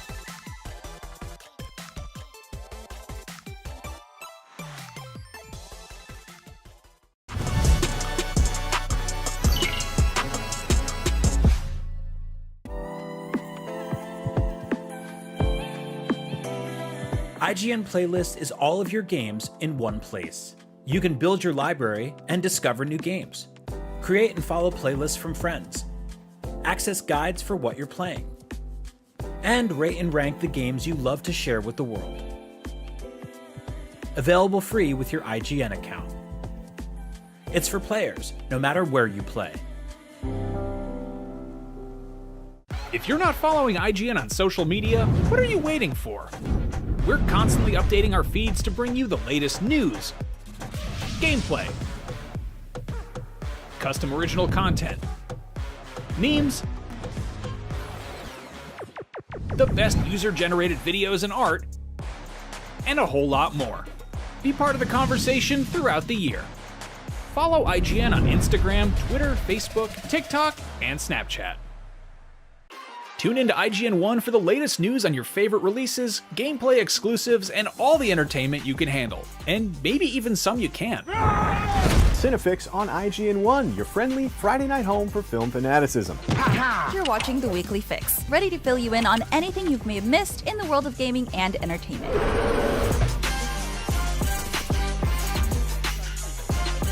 Find it all in one place on IGN 1. They turned into a network, who knew? In a world with non-stop news about Marvel, Netflix, and Star Wars, you need a show with accurate reporting, hard-hitting commentary, and me. I'm Akeem Lawanson, the host of The Fix Entertainment. Whether it's the latest superhero scoop, film fiasco, or anime announcement, I'll be right here covering all the latest in major studio headlines and pop culture news. Make sure to catch The Fix Entertainment wherever you watch IGN.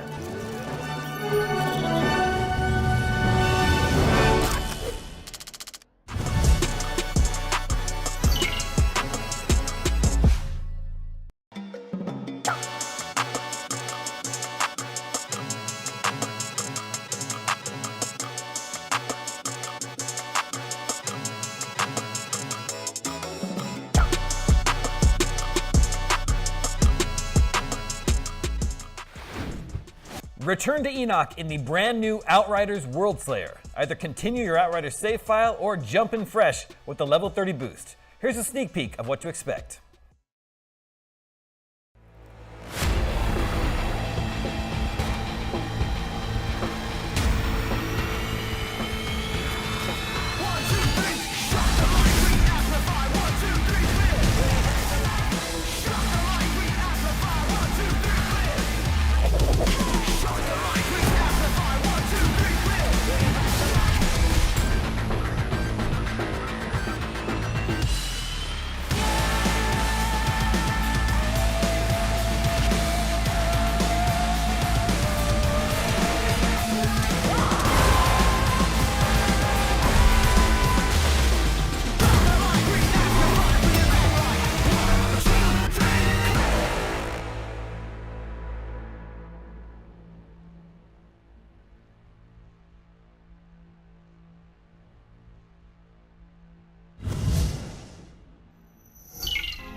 Welcome back to IGN Summer of Gaming Expo. Up next, a game that combines gritty, hardcore military realism about the horrors of war and adorable rodents. Here's Rat Reich.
30 years ago, we thought we had contained the corruption on Earth.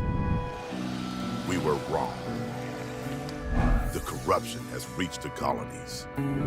If we don't stop it, humanity will have nowhere to hide.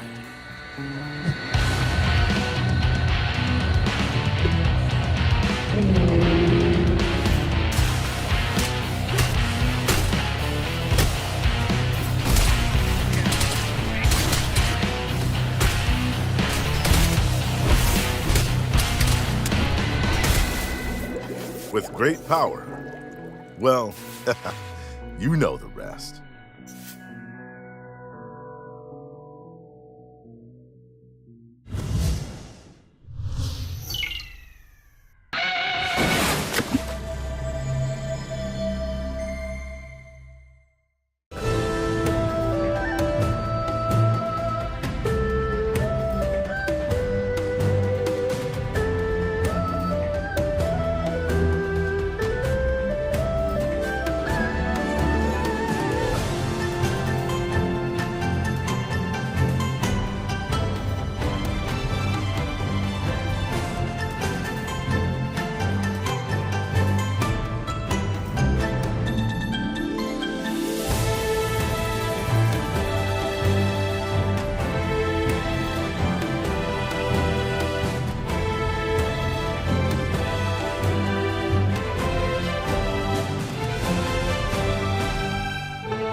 That was a look at Rat and Reich, followed by Beneath Oresa, Orcs, Superfused, and River City Saga 3 Kingdoms, right here on IGN's Summer of Gaming Expo. And we still have more trailers. Oh look, here comes one now.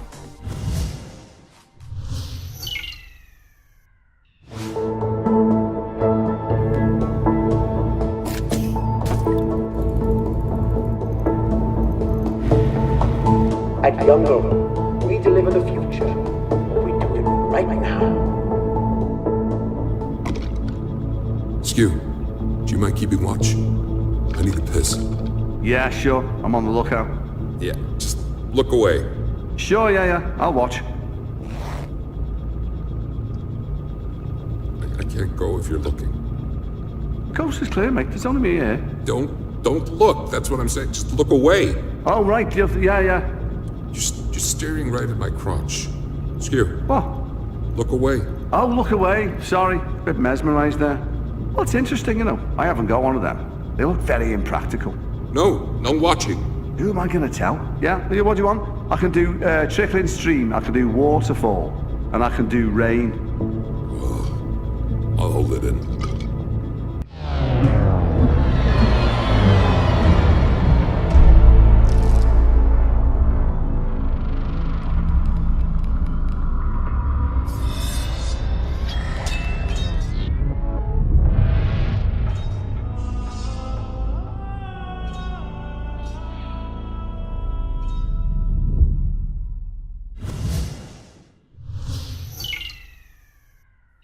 It's been 5 years, 6 months, and 11 days since we settled here.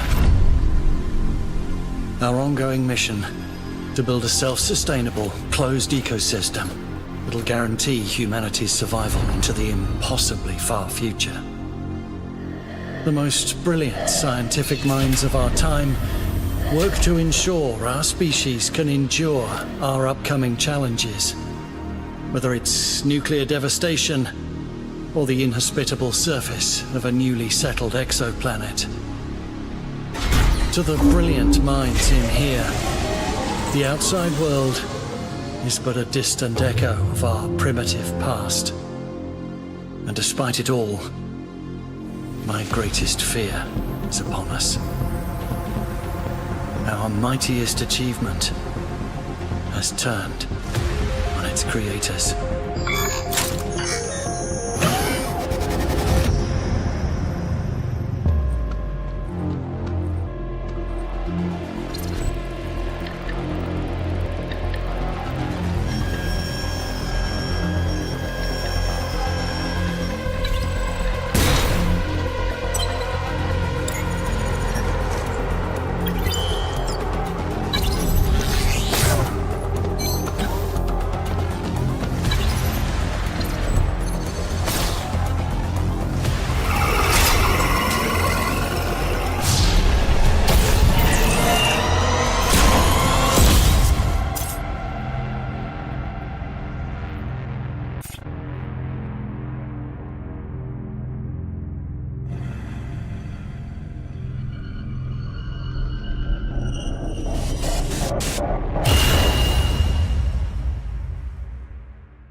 The American illicit drugs market is the biggest in the world. Looking for lost police patrols, 15. Drug barons control the multi-billion-dollar empire, and Miami is Cocaine City. Okay, night shift just cleared the building. You've got 60 minutes to log into that cartel terminal and uncover as much of their network as you can.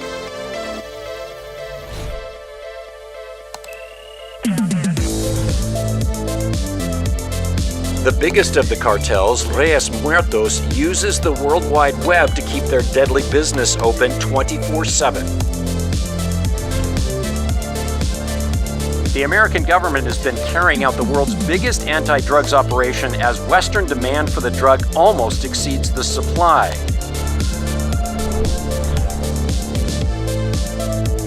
Special police squads use intelligence reports and, more often than not, their instincts in their search for cartel smugglers.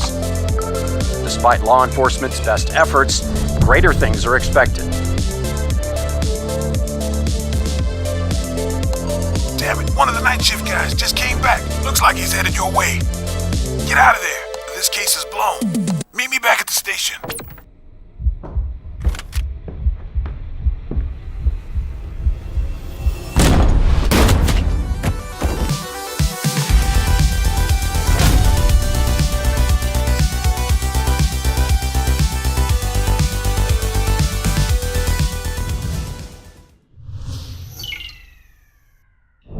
Do you have any idea of the danger? -1, 6% fuel. 8 feet, -1. Contact.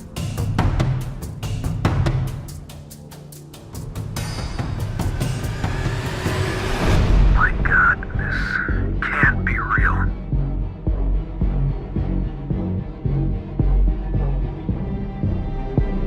Our understanding of the phenomenon grows with every day.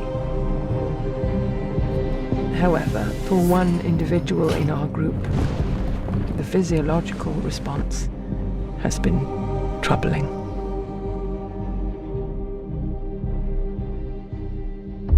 We've made a path for you. Please hurry.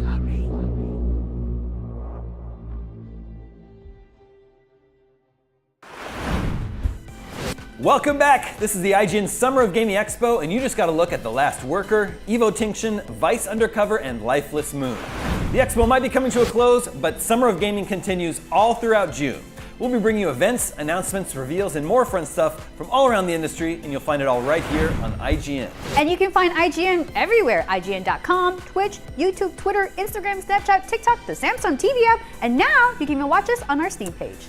We are winding things down, but we're not done yet. Up next, a brand new multiplayer experience in a beloved universe. Here's The Walking Dead: Last Mile.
Open the gates! Someone, get the dog! I've got a wounded man!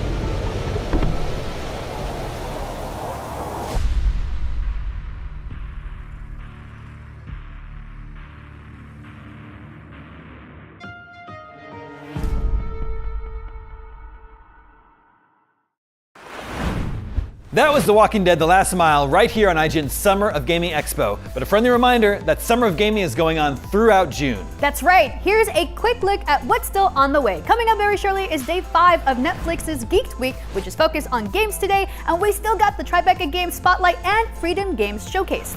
And be sure to join us again for the Guerrilla Collective Showcase, followed by the Wholesome Games Direct and Future of Play Direct, and then the NetEase Games Livestream. And you definitely won't want to miss the Xbox and Bethesda Showcase on Sunday, followed by the PC Gaming Show. Whew, it's gonna be a busy weekend. It's time for us to say goodbye, but stick around because after the break, we've got the team behind Aliens Fireteam Elite stopping by to show off the latest expansion. And of course, a huge thank you to everyone watching at home. We'll see you next time.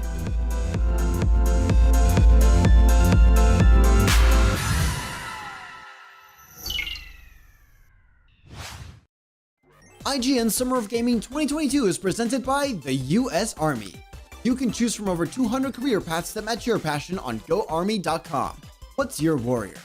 And sponsored by Metro by T-Mobile.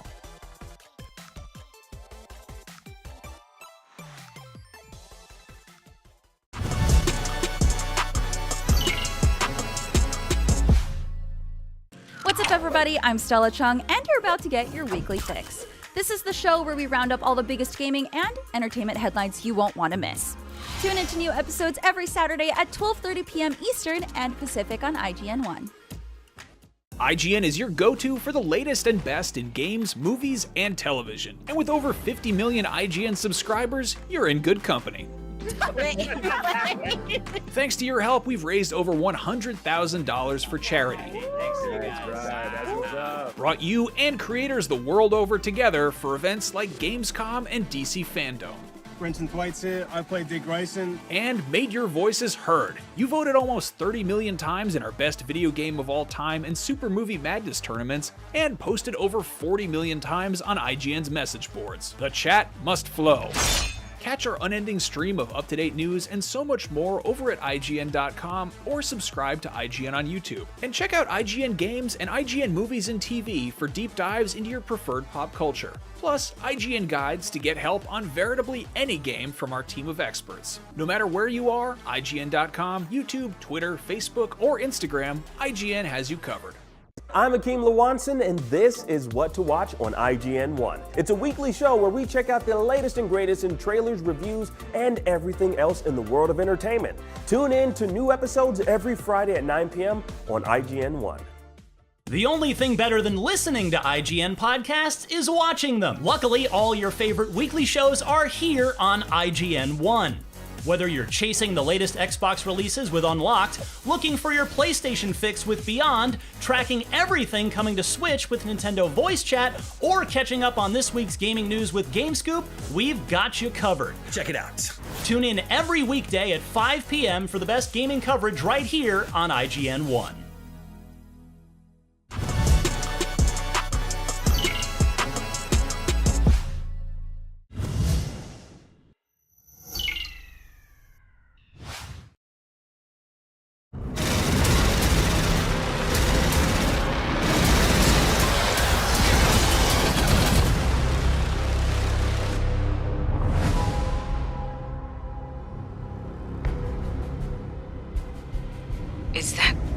Was that a Xeno?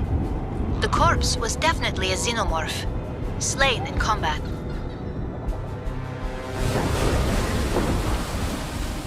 My God. Are those engineers?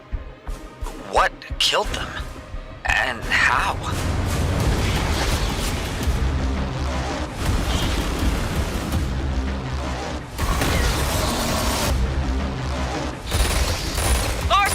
Xenos coming in! What the hell are those?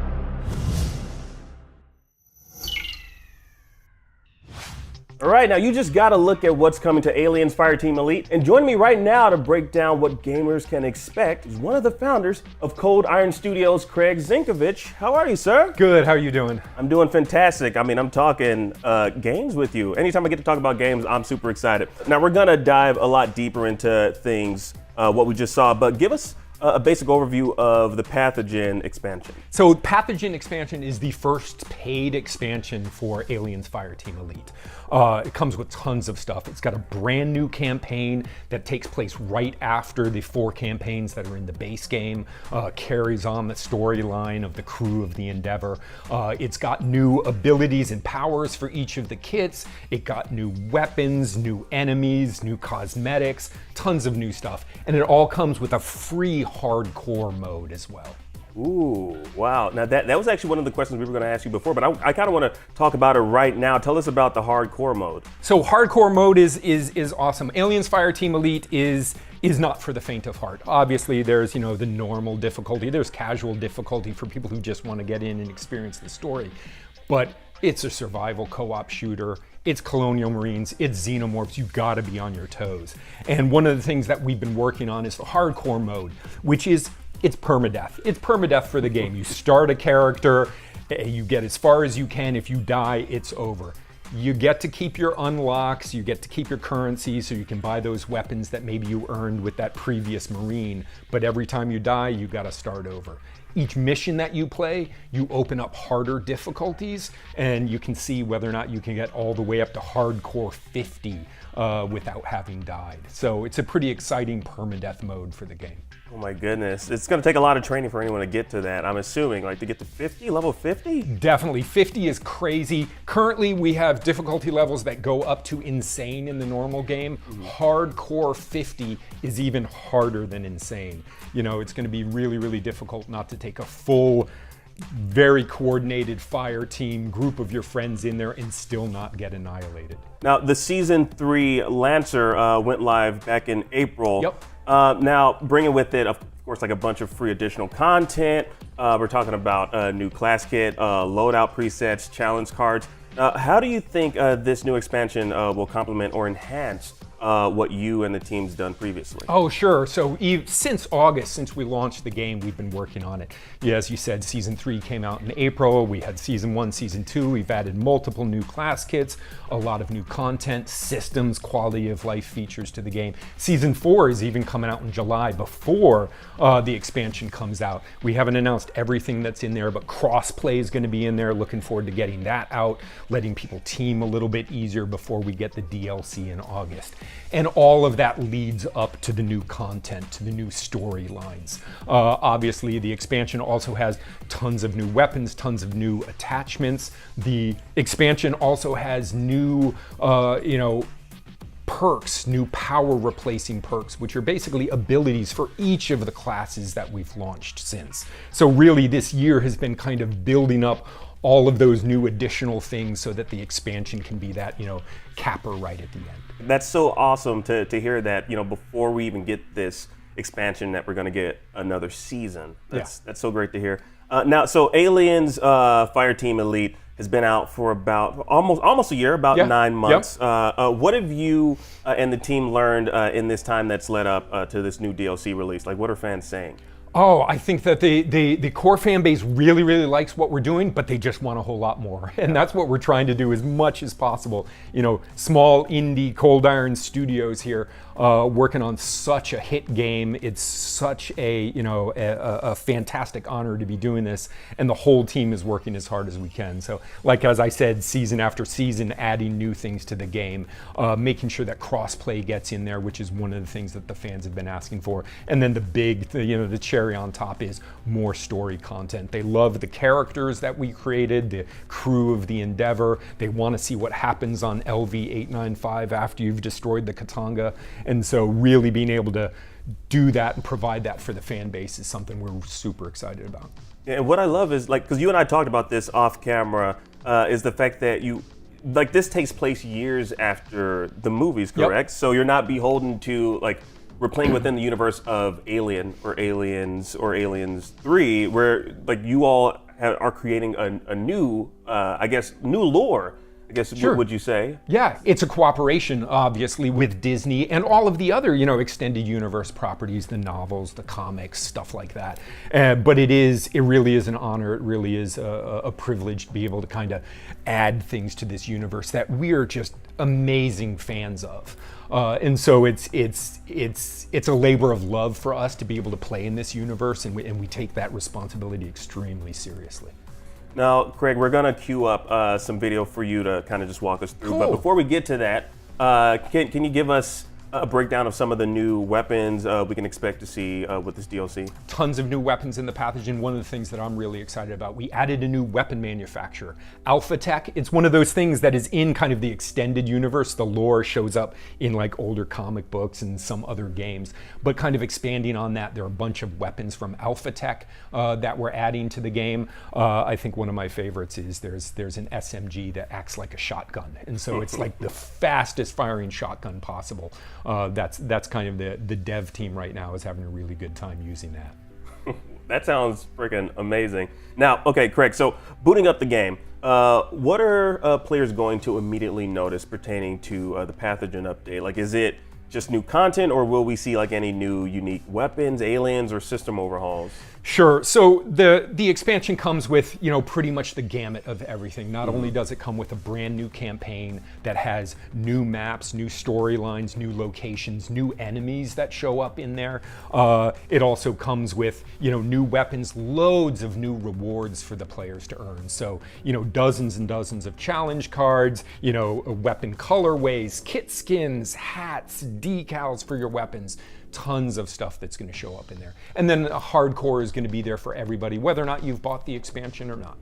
Woo! Wow. Okay, now tell us a little bit more about the campaign. Like, have you guys revealed how extensive it'll be? Like, how many hours would it take for someone to complete? You don't have to specifically say how many hours. Sure, it's hard with a co-op survival shooter game. Yeah. It depends on what difficulty level. If you're going in casual, you're going to just take your time and kind of enjoy the storyline. But if you're going to play anything normal or higher, there are going to be deaths involved. It's going to be pretty difficult until your team gets to the point where you can get through there. So counting hours is a little bit more difficult. But it adds a whole nother campaign, 3 new missions. There are 4 campaigns in the game right now, so you can kind of, mileage may vary whether or not you're playing extreme, insane, or casual to see how long it takes you to get through all that cool storylines. But there are a lot of cool new mechanics in the new missions where adds more replayability. There's places where the map topography, the paths that you take through the maps changes each time. So I think that there's some new things in there that adds to the replayability that the base game has with the challenge cards and the difficulty levels and everything else as well. Now we talked about this off camera. We're both huge sci-fi nerds. I can say that. I can say that as a nerd. I can say we're nerds. So I kind of want to talk more about what this is based on. You all are introducing new storylines to the Alien universe with this expansion. What is it about the franchise overall do you think makes it so unique and prime for such exploration in the Aliens narrative and lore? I mean, it's just such a storied franchise. It is, if you look back, it really is it's really the first Space Marine story. That's Aliens, right? I think that there's the typical fear of the darkness in space, right? And Alien captures that in that core, horror aspect of it. And then Aliens just kicked it up a notch with the action movie aspect of it, bringing the military out there, and still space and the universe is terribly scary. And there's just so many storylines since then, all of the comics, all of the novels, all of the different action figures and whatnot that have come out that just really captures the fans, and our dev team's imagination into what this universe can do and kind of the tropes and storylines that can be told there. Yes, we talked about this off camera. We did a lot of talking off camera, and it's hard not to. I keep saying that. Yeah, of course. I mean, again, when you're talking about something that that you're truly passionate about, you're gonna want to ramble about it even before these cameras turn on, and that's exactly what we did. I know the game is still fresh, it's still new, not even a full year just yet. But I'm already, again, because it's the fan in me, I'm already hoping that we see the Predator at some point. Alien versus Predator. You don't have to say anything, Craig. Do not say anything. We have his entire team right over here, so nobody's gonna let me say a thing. Anything. Yes. Now I got to say this. What I love about this game is in relation to the movies, it doesn't just reference the Aliens films, but the prequel as well, Prometheus, which is a great way to introduce us to a different type of enemy in the universe created by the movies. What can you tell us about the pathogen brute and other enemies of that sort? Sure. So, I mean, the pathogen is the thing that showed up in Prometheus, right? It's that black goo, it's the mutagen. And in the base game, there are a few pathogen enemies that you run into. You run into the black goo, you run into humans that were turned into husks because of the black goo. In pathogen, xenomorphs got into it, right? So you can imagine what these mutations do to the apex predator of the universe, perfecting, corrupting them. And so the brute is one of the new enemies, a bunch of new enemies within the game that show up within the pathogen expansion. And the brute is what happens if a drone or a warrior kind of gets exposed to this and becomes this hulking beast that you just have to really, really fear. Yeah, and we won't have to imagine what that'll look like for too long because the DLC is dropping August 30th. August correct? 30th, yep. Yes, August 30th. Thanks to Craig for giving us the lowdown on the new DLC release for Aliens Fireteam Elite. Now, the game's out right now, so y'all should be playing it, and you can catch the DLC come August 30th.